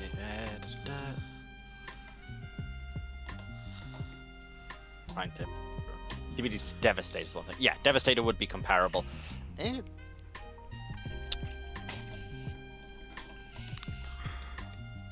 Because the Swordfish did actually prove its worth quite well for the Royal Navy. I do think it might come down to, once again, operational theatre of usage. But, like, it's a bit of an extreme example, but also I don't think the Toronto raid would have been possible necessarily with Devastators. Depends. Well, part of the reason that it worked is they were biplanes and could cut the engine off. How unstable would that be? Battle Moran? I don't want to think about that ship's lack of stability. It's giving me an aneurysm looking at the fucking You're gonna go with a catamaran design, that's not the way you do it. Like, why does it have 2 sets of guns on the front? Like, you put them down the middle, even on a catamaran. Or you bring them in. Or you bring them in further than that if you want to have 2 lines of guns. Yeah. Well, then again, the back has 3 fleet. And are those depth charge rails? I think it's best to... Oh, not the fucking crusty boilered nonsense that the Belgians came up with in the interwar period. That fucking triple locomotive with the pair of crusty boilers and the fucking insane linkages. Is that the one? Is that the second one Samurai posted? Yes. Or I'll be honest, I don't mind the look of it, but aerodynamics-wise, if that's going forward, it's horrific. If it's going backward, it's the same. Oh, why not try and streamline it a bit more? Because it's the interwar period, and that thing's that's not an excuse. That thing looks like a maintenance hog to begin with. Oh, agreed. Do you really want to put all that under fucking streamlining? Also, Dragon streamlining doesn't have that much of an effect as people think it does. No, it doesn't, but it's better than just a flat thing like that. Not at the speeds that thing's running at. It doesn't really make much of a difference. Fletcher with the catapult, there's a reason why there was only a couple built and then reconverted. Because it was fucking useless. There's no real point. Yes. Oh, I can see why Foxo likes the Drake timeline. Because the G3s weren't built. Well, there's other reasons. Yeah, just taking Halford as an example, because I know she had the catapult equipped, and that was removed. There's a reason it was removed in 1943 and re-equipped with more AA and torpedoes. It is a fascinating concept. It just does not work. Yeah. So what you're telling me is that it's the communism of air defense. You know, I feel I should be insulted by that, Samurai, but it actually looks kinda good. I definitely prefer her in blue, but that doesn't look bad.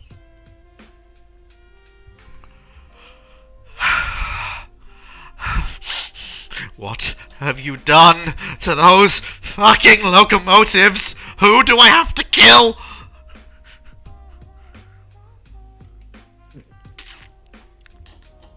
Yeah, I know catapult fighters were moving away by 43 for the USN.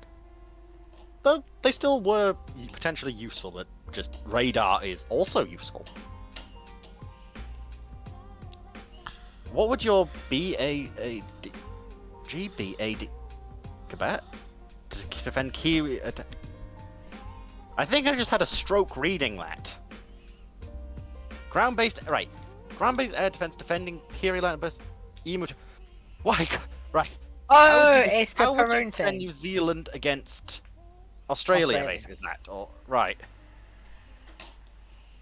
couldn't you have just said that?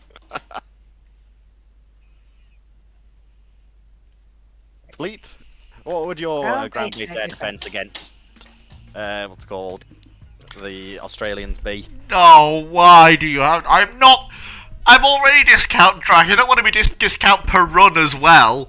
Well, it's quite obvious. What you do is you get you get 44 units of S300 and 24 Patriot batteries. Yeah, that's about right. And some Gepards. Does anyone remember if Drax covered the Albonia question? I'm fairly certain he's covered Albonia a few times. So clearly we need to get Fleet to cover the Albonia question. Oh no. Guys, I'm already running on fumes. Don't make me keel over again. No, I don't mean now. It could be at any point, but If you want, we could cover it for them, Fleet. No, no one rambles that without. would end horrifically. Any size of tumble tome that would be more stable in battle, or do they just get worse the bigger they are? No. Tumble home is a great way to decrease the weight of your design overall and get more ship for less weight.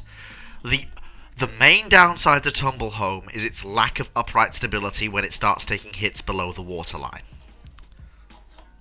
Yep. Once again, Samurai, I kind of like it. I like the weird things like that. Fucking fell locomotive. Fucking diesel mechanical fucking wannabe having ass with 4 separate fucking diesel engine having ass. Fucking gearbox complex having ass. Yeah. Fucking loco that shouldn't have been Alibaba fucking crap. built having ass.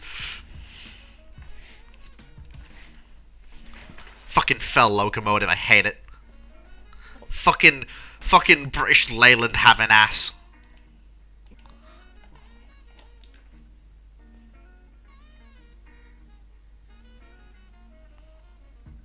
Reactions from this is what from Fleet are what sustain you.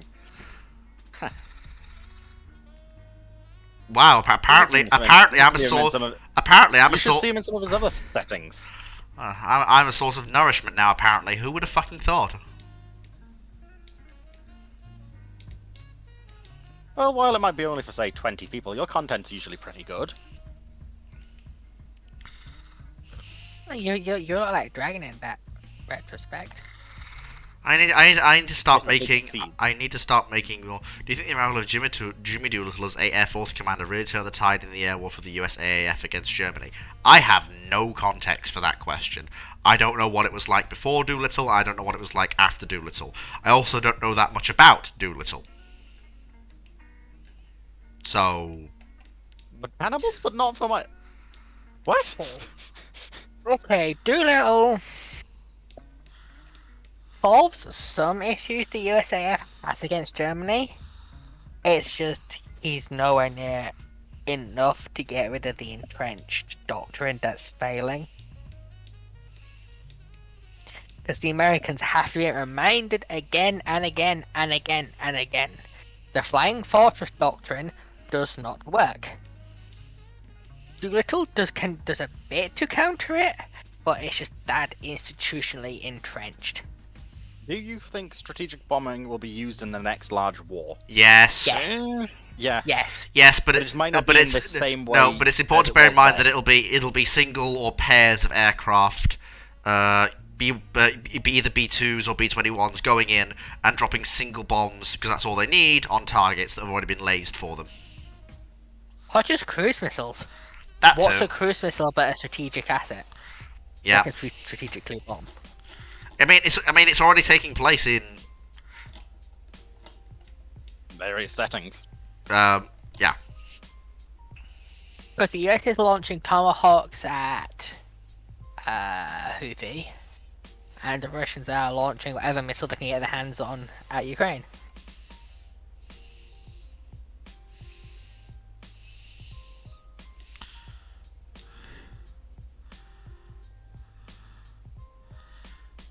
Yep, I think Hood sums it up pretty well there. Yep, basically. Because nobody Especially- wants to rule a country of ash. Especially if you use spicy strategic bombing. Okay, so strategic bombing forces units off the front line, which makes the front line easier to push. I'm just going to Hello, jump up here to help try and put that point home is that strategic bombing in the modern age is I need to target particular military installations or particular civic installations like infrastructure providers. One of the big things that people keep pointing out in potential war with China is the Three Gorges Dam, which not only provides huge amounts of power to its local region and other provinces, but also holds back one of the largest aquifers of water on the planet. It is a hardened structure, but the reason that it's so important is because people have routinely said this is a priority target for things like long-range strategic bombing, because suddenly taking away all this power to local regions and factories that will be doing things like producing weapons, vehicles, other infrastructure and material is a really good way of reducing the enemy's overall capability in a war. So if you want to, for example, cripple a major power, you target its power generation, you target its factories, you target its realigned military installations where a lot of their high-level assets are, like their own strategic bombers. It's one of the main reasons that currently China is trying to massively improve on its strategic bombing and strategic interdiction forces overall, because the best way to prevent that kind of thing is to have your own assets to do things like target Guam, where large numbers of forward deployed strategic bombers may take off from. They can't really threaten America itself, like the actual continental United States, because it's a bit far away from them at the moment, but them being able to do things like, say, base units out of Eastern Russia or other places means that they're probably more likely than not going to do things like target the pipelines in Alaska and reduce the incoming oil. They can't really do much to the overall thing because a lot of America's oil comes from Texas, but whatever. Then you have things like actual military assets where we target things like military coordination centers or command centers, or targeting train lines. A big thing of early strategic bombing is targeting modes of transport. Hence why Dresden was such a high priority target for Bomber Command, was because it was a major rail network hub. It unfortunately did have the side effect of the mix of incendiary bombs and wind speeds and whatnot. Also, a particularly dry time of year meant that the firestorm created was biblical. Do it again, Bomber Harris. Do it again, Bomber Harris. It was still a very high priority strategic level target because of the rail yards and because of the factories. So, if you did hit the Three Gorges Dam, just what sort of civilian infrastructure destruction would be Tens of millions dead. At least several cities wiped off the map because of the deluge of water and debris coming down the river. And mass famine. The entire region is probably going to be without power because I believe most of it just gets power straight from the dam because it's convenient. Neighbouring regions will have to either very quickly scramble to find other modes of power, which I think they have, but it's going to be a bit of a delay between them. Oh no, our power's gone off. What happened? To, oh, the dam's gone. We can't get power from there, so neighbouring stations. A bigger case of what happened to the dam in Italy, or what? I think it was a couple of decades ago, where that gave, where just the cities near it were just gone. It was the same thing with was it the Ida Dam? The dam busters hit. Yeah. The mission you play in Call of Duty 1, which is even one of the best missions in the game. Even if you are at war with them, do you necessarily see a Western power doing that because of the potential risk to civilians, or is it a case depends, of it depends on the war. When it comes down to war, people need to keep in mind that different types of war, especially today, will definitely dictate how far an opposing power is willing to go to win. If it's a case of on a verse, the People's Republic of Haven versus the Manticoran Alliance, where the losing side literally dies as a nation, then yeah, it becomes a case of we're willing to commit certain acts to try and get one power to capitulate and get to the negotiating table quicker, at which point a NATO war with China over the existence of Europe and independent nations in Europe may become a case of we're probably going to be willing to go a bit far to ensure survival. especially if people want to avoid using nuclear weapons. Yeah. Before I go back to the other question, gun rifles, is that basically the ZSU-57 turret on a ship? That is, I believe that is Oh, one of the it's one of my favorite I things. It's the, hate that gun. it's the Cuban quote unquote guided missile Oh. frigates. Oh, you mean the one we were discussing the other day? Yes, Oh, that is so wonky. it's so wonky and so fucking goofy. The I love it. The missile carrying, helicopter carrying destroyer resupply thing. Sorry, it's hold on. No, let me go and find the actual post because it's on the main page for the Cuban Revolutionary Navy. You know, something I actually quite like the look of that.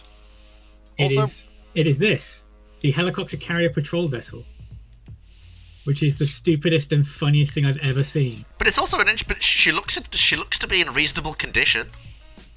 It's a refitted fishing trawler. Do you know what? I can think of worse vessels than that in service with major navies around the world. It has the ZSU turret. Yep. I believe it has 2 silkworms. Okay. So she's basically more Is it combat. silkworm? So she's basically more combat No, capable. sticks.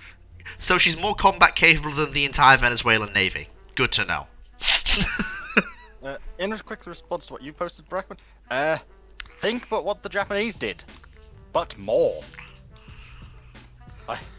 The US was finding that? out there's that many resources on the other side would just go, we'll take it all, thanks. Styx is a slight derivative of. Actually, no, I think Styx is the precursor to Silkworm. I think Silkworm was the derivative of Termit, which Styx is an iterative improvement on. Yeah, because I think in a couple of us were discussing that due to the SBY1A and AL now.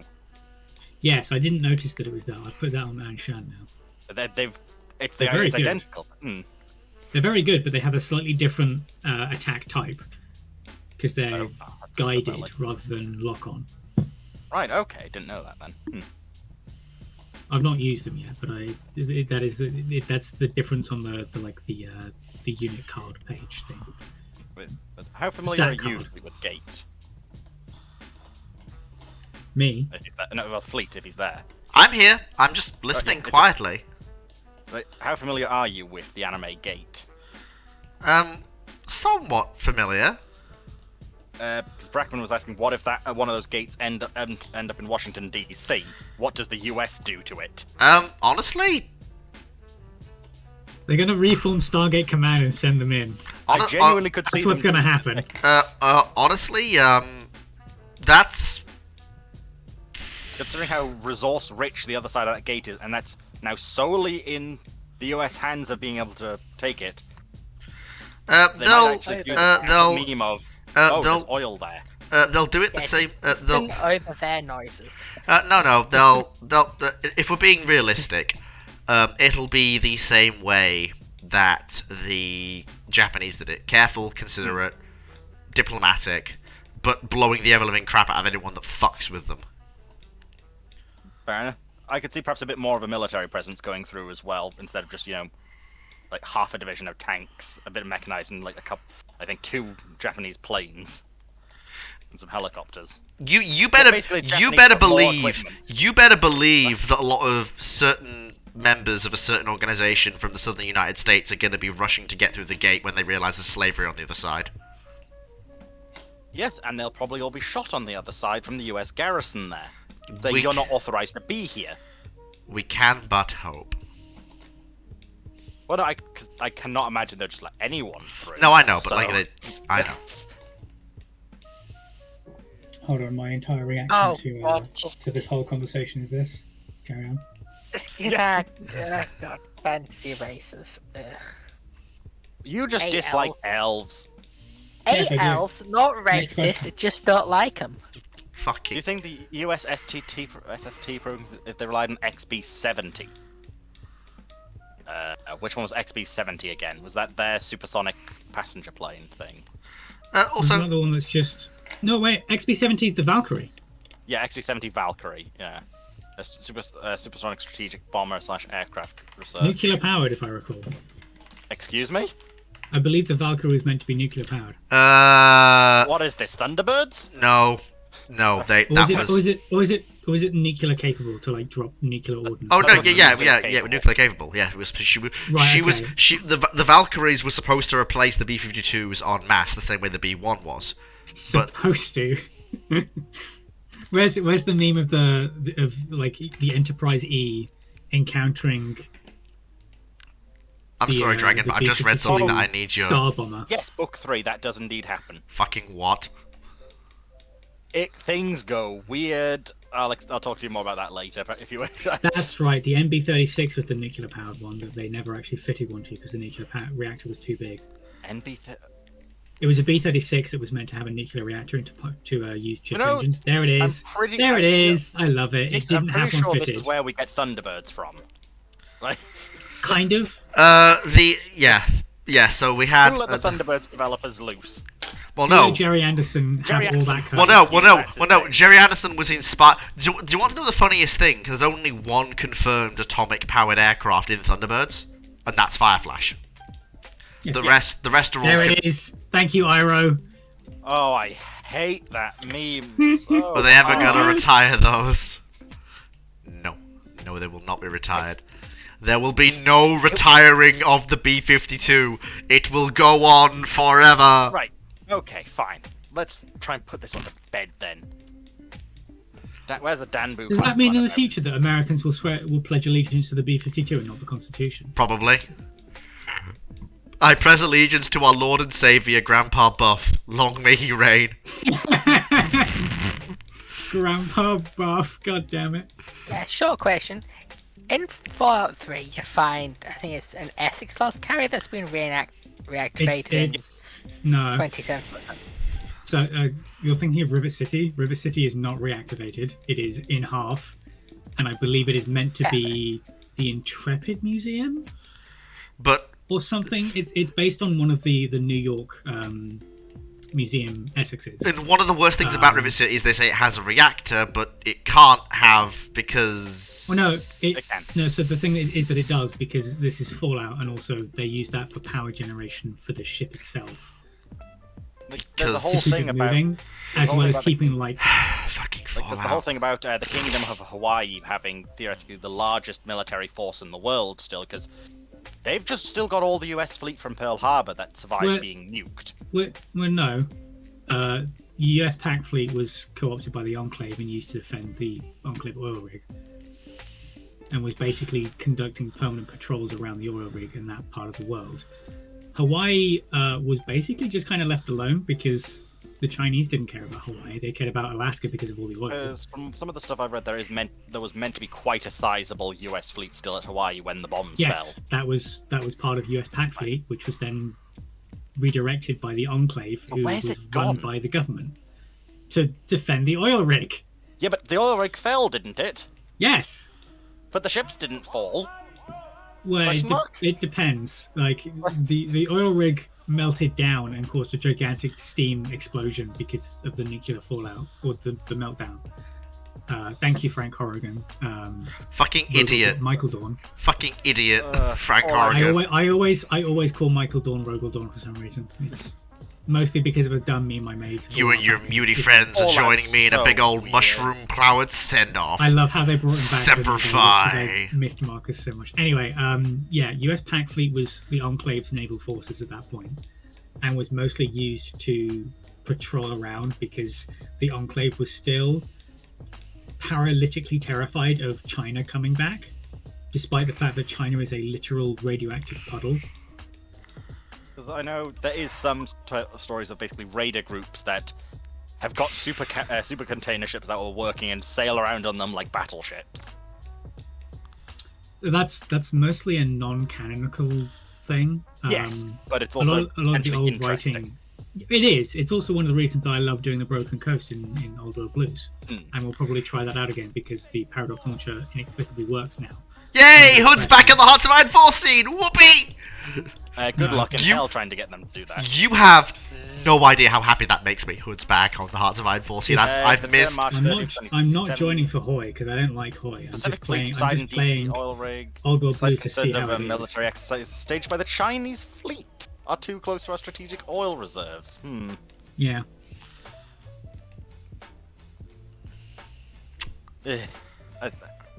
I'll be honest, Fallout is a setting which inherently irks me. There's a lot wrong with it. So I can turn my brain off it for a certain thing, but why are there power are a lot armor of. used? What do you mean? Why is power armor used? Well, when you've got lasers which disintegrate people, I feel So power armor is. okay, here we go. This is Hood's Cliff Notes and TED Talk on power armor. So, Feel free. when it comes to power armor, a lot of people like to conveniently forget that the original intention behind combat powered armor in Fallout was not because, oh, I am now armored like a tank. That was a secondary benefit. The main reason for it was so that you could have ordinary men and women hoof around heavy weapons without needing multiple people and a light vehicle to do so. That's one of the reasons why in mostly the original games, the only people that used like miniguns, Gatling lasers, missile launchers, and other heavy weapons were super mutants and people in power armor. Like, in that regard, I can understand. When it comes to like modern depictions of power armor, unfortunately, unfortunately, Fallout 4 is the best rendition of it because it does not it prior to that, the main way that it's been depicted as in previous games has been it's a big suit of super armor. Congratulations, you are now indestructible. You know, it's pretty good at defending against people and lets you do things like hoof around heavy weapons. And so certain heavy weapons in Fallout 4 are, or at least should be, but I guess limitations of engines and laziness, you should be able to carry things like Gatling lasers, miniguns, Fat Men, which is explicitly a Fallout 3 creation because, you should be able to use those a lot more efficiently in power armor than you would without. That's also the reason that when it comes down to it, it's really funny when people are like, oh, what do you mean it's just an exoskeleton? It's like, well, I mean, yeah, it's what it's meant to be. It's meant to help you carry a minigun around and not have it, like an M134. And not have it be a case of, oh, I'm using the goofy cut down mini version of the minigun that's chambered in, I think, like, there's one that's chambered in 5.56 that I don't think is made properly anymore. And then there's one in 7.62 that the only real way to hoof it is to have it carried by one person or on a light vehicle or in like a door gun position. I do get that, but it's some of the way people say about power armor really irks me. Also, this one's definitely a gameplay thing. The fact that wearing power armor doesn't stop, rifle climbing. Like, if you just hold down a rifle, surely in power armor, the power armor's got the servos to not have to worry about the barrel constantly going up. For, say, I'm pretty sure that is an engine limitation. Yeah, there it is. I'm pretty sure it's an engine one, but it feels problematic. So, strictly speaking, a human being without any kind of exoskeletal suit should be able to carry the XM214, provided you cut down the barrels a bit more and give it a proper like handling device, I guess. Like where also, you if you're wearing what's called a power trigger armor, thing. you can actually carry a reasonable amount of ammo for it. Yes, which is the second bottleneck when it comes to heavy weapons, is the ammunition consumption and carrying capacity. But it is then when people go, oh, well, their power armor's good for this, that, and the other. Yeah, but you've got lasers which literally disintegrate people, and you're saying this power armor is immortal to stuff like that. Well, again, it comes down to the weight and handling, I guess, of particular weapon systems. Laser weapons by the time of like the Great War were, or at least the invasion of Anchorage, I guess, were still very much a case of very select units can use it because of, I guess, reasons of balance, but also a case of the only people who actually used laser weapons in the original games were the Brotherhood of Steel because they're glorified tech raiders, the Enclave because they're the government and have access to vast weapon stores. Yeah, they are the government, but fuck the government. I don't know. I hate I what they do. The Enclave. If the Enclave weren't so, Cartoonishly Racist. evil. cartoonistically evil, stupid, actually could have been a force for good. Is anyone surprised But they're that not. I can't believe it's surprising though. They're the 50s era United States government. Is anyone surprised that they slide back into segregation after the apocalypse? No. So it's less that, and it's more a case of when they were writing Fallout, they were like, well, we know it's going to be a post-apocalypse, and we're never going to set it in LA or around LA. How do we actually like do sensible world building? But what if we just sort of like ignored a bit of sense and just made the government a fucking gigantic parody of McCarthyist era thought? Which is why when you look at the US government in the pre-war, they were kind of horrible. Well, yeah. Like, actually, World War II era style work camps for suspected communists, hence the McCarthyist thought, because all you had to do was label someone as a communist and the government would literally kidnap them and put them to work in work camps. Or that's if you were lucky.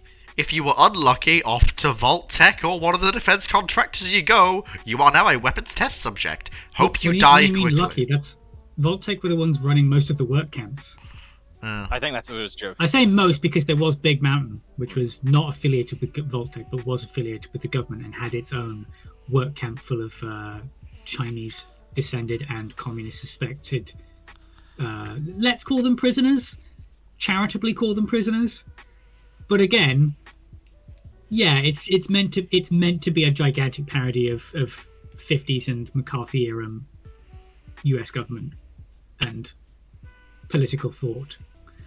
So yeah, that's also one of the reasons why, when it came down to it, the Enclave are the bad guys, definitively, is because they basically just sort of continued their whole parodyist nonsense. The president in Fallout 2 literally says, like, America once again will be the world's policeman.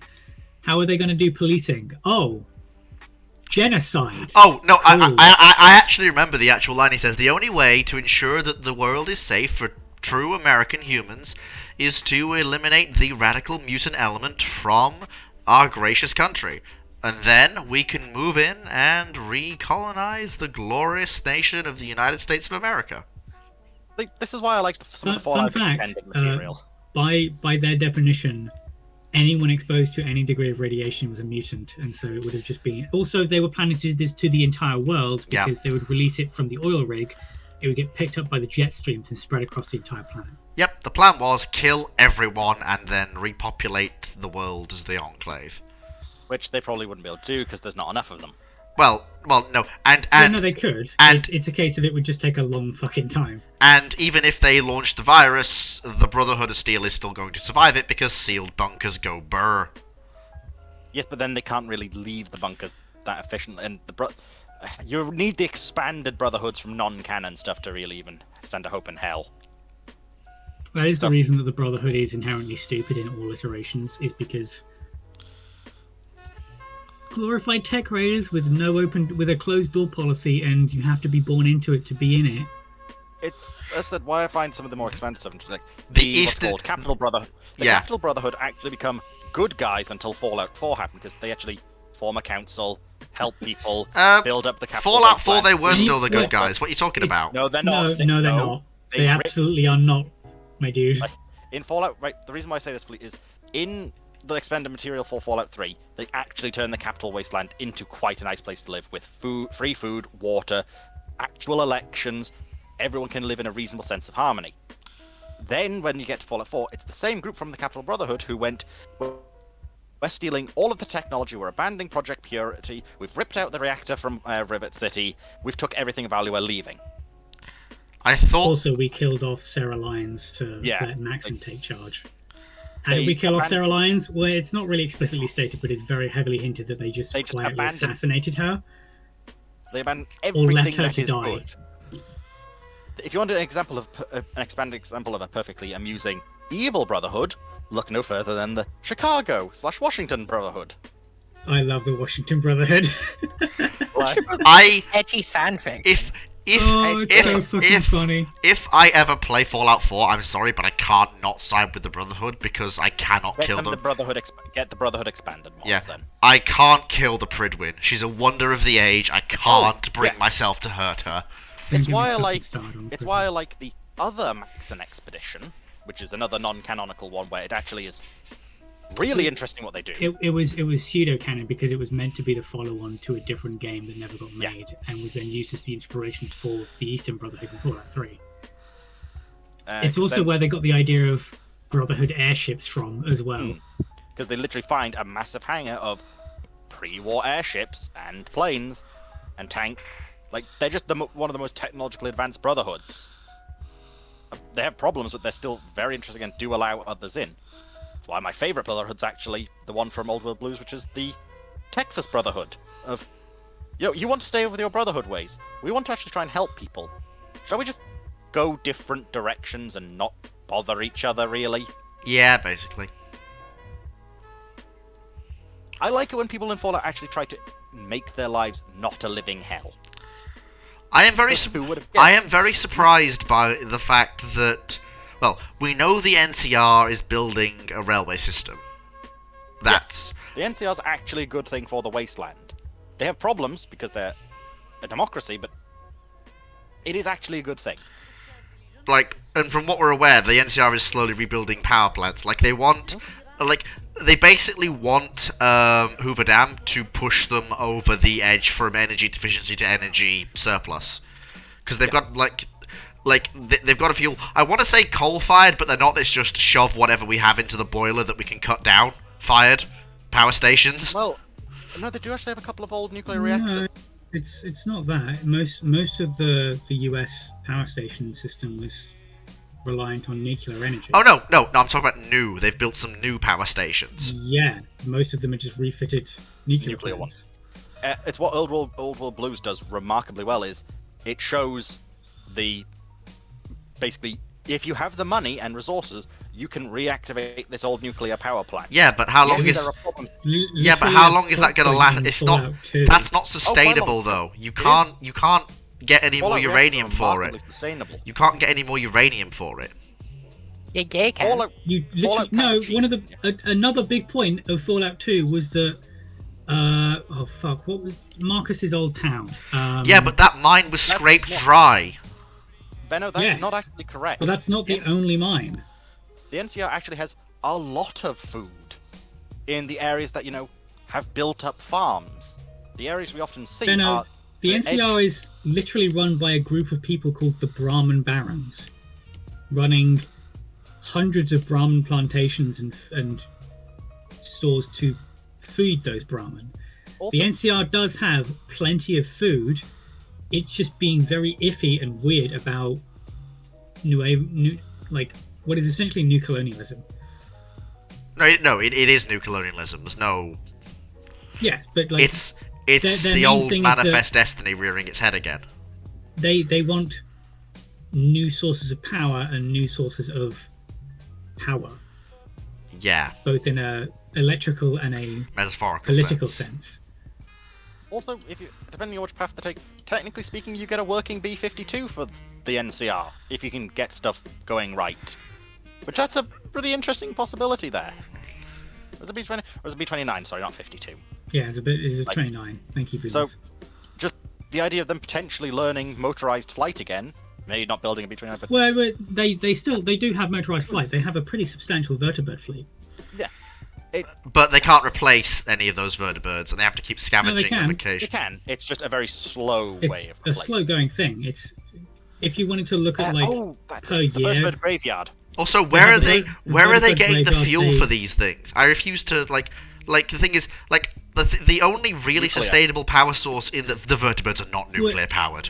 There are still gas stations that have plenty of reserves, and there are still gas refineries in California.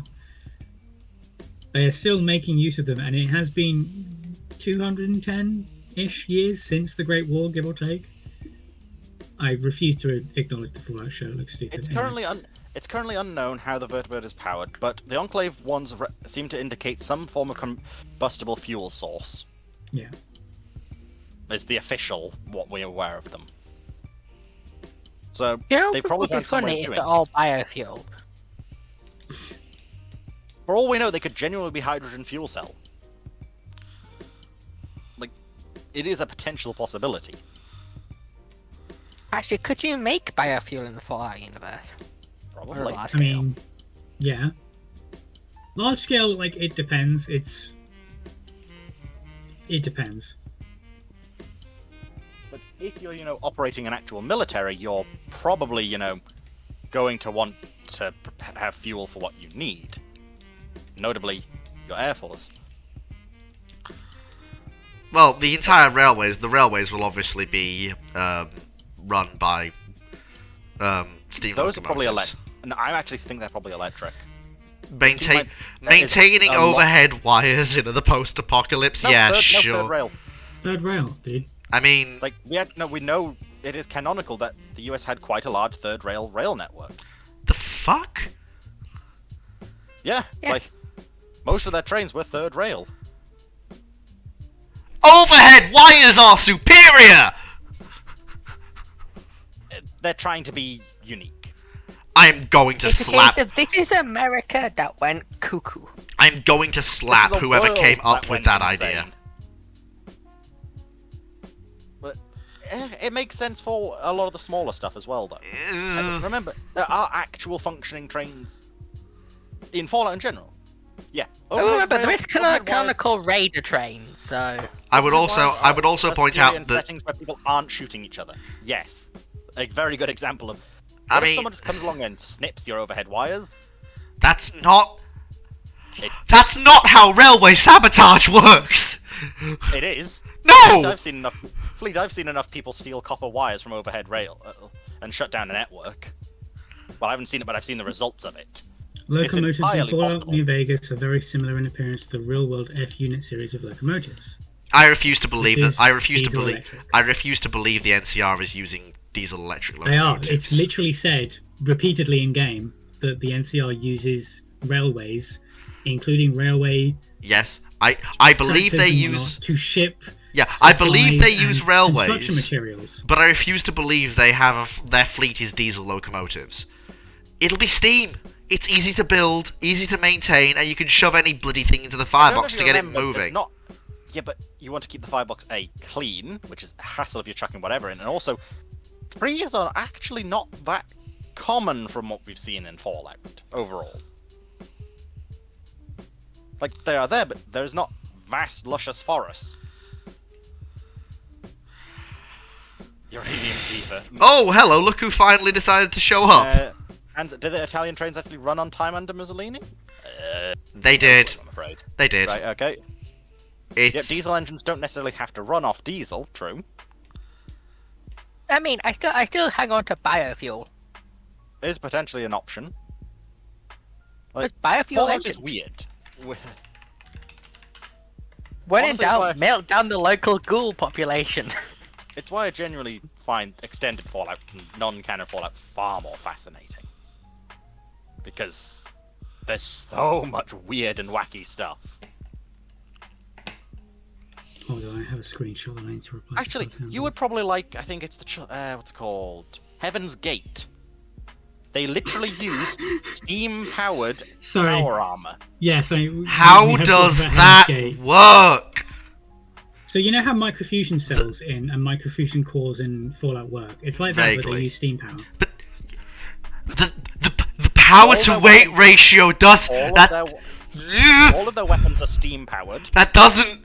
Well, no, that, I'm I thought going they were to- less like it They've was got- less a they've case got of little steam railway powered. rifles and such. Yeah, but It's one of their it's main more a weapons. case of like they use pneumatic weapons rather than Yeah. steam powered weapons. So yeah, I will point out that That's they what I've have heard. steam-powered laser weapons. from what I recall, they've got their own later, depending on how you do things. You can literally get the own version of what's it called? Big Steam powered robot. laser weapons are funny what's the big idea robo and- called again? the big robo, What's it called? Democracy's Liberty Non-Negotiable. Prime. Liberty Prime. There's depending on how you do things. There's literally a steam-powered version of a knockoff Liberty Prime. That's not. You can't just substitute. That's not. On the subject of nickel steel, I also cannot wait for the China Lake.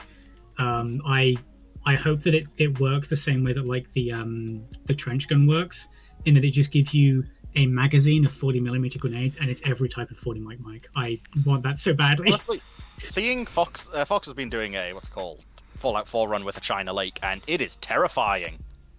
I've already seen Brackman. I've already seen so Steam Boy. I love Steam Boy, but I have problems with Steam Boy. You cannot fly a castle on Steam. That doesn't work. Well, it's a Ghibli adjacent movie. Of course you can. Right, I need to... My brain is running on fumes. We went 15 minutes over time, technically. Thank you very much, everyone, for joining me. Thank you, Hood, Foxo Dragon, for keeping me at least somewhat sane during this whole thing and not having me go off on a tangent. I'll see you all next week. And of course, Dragon, we've got Empire War Wednesdays this week. Although I don't quite know what will happen there, but we'll see what happens. Hopefully we get everyone, and hopefully Foxer doesn't have a mental breakdown that I need to attend.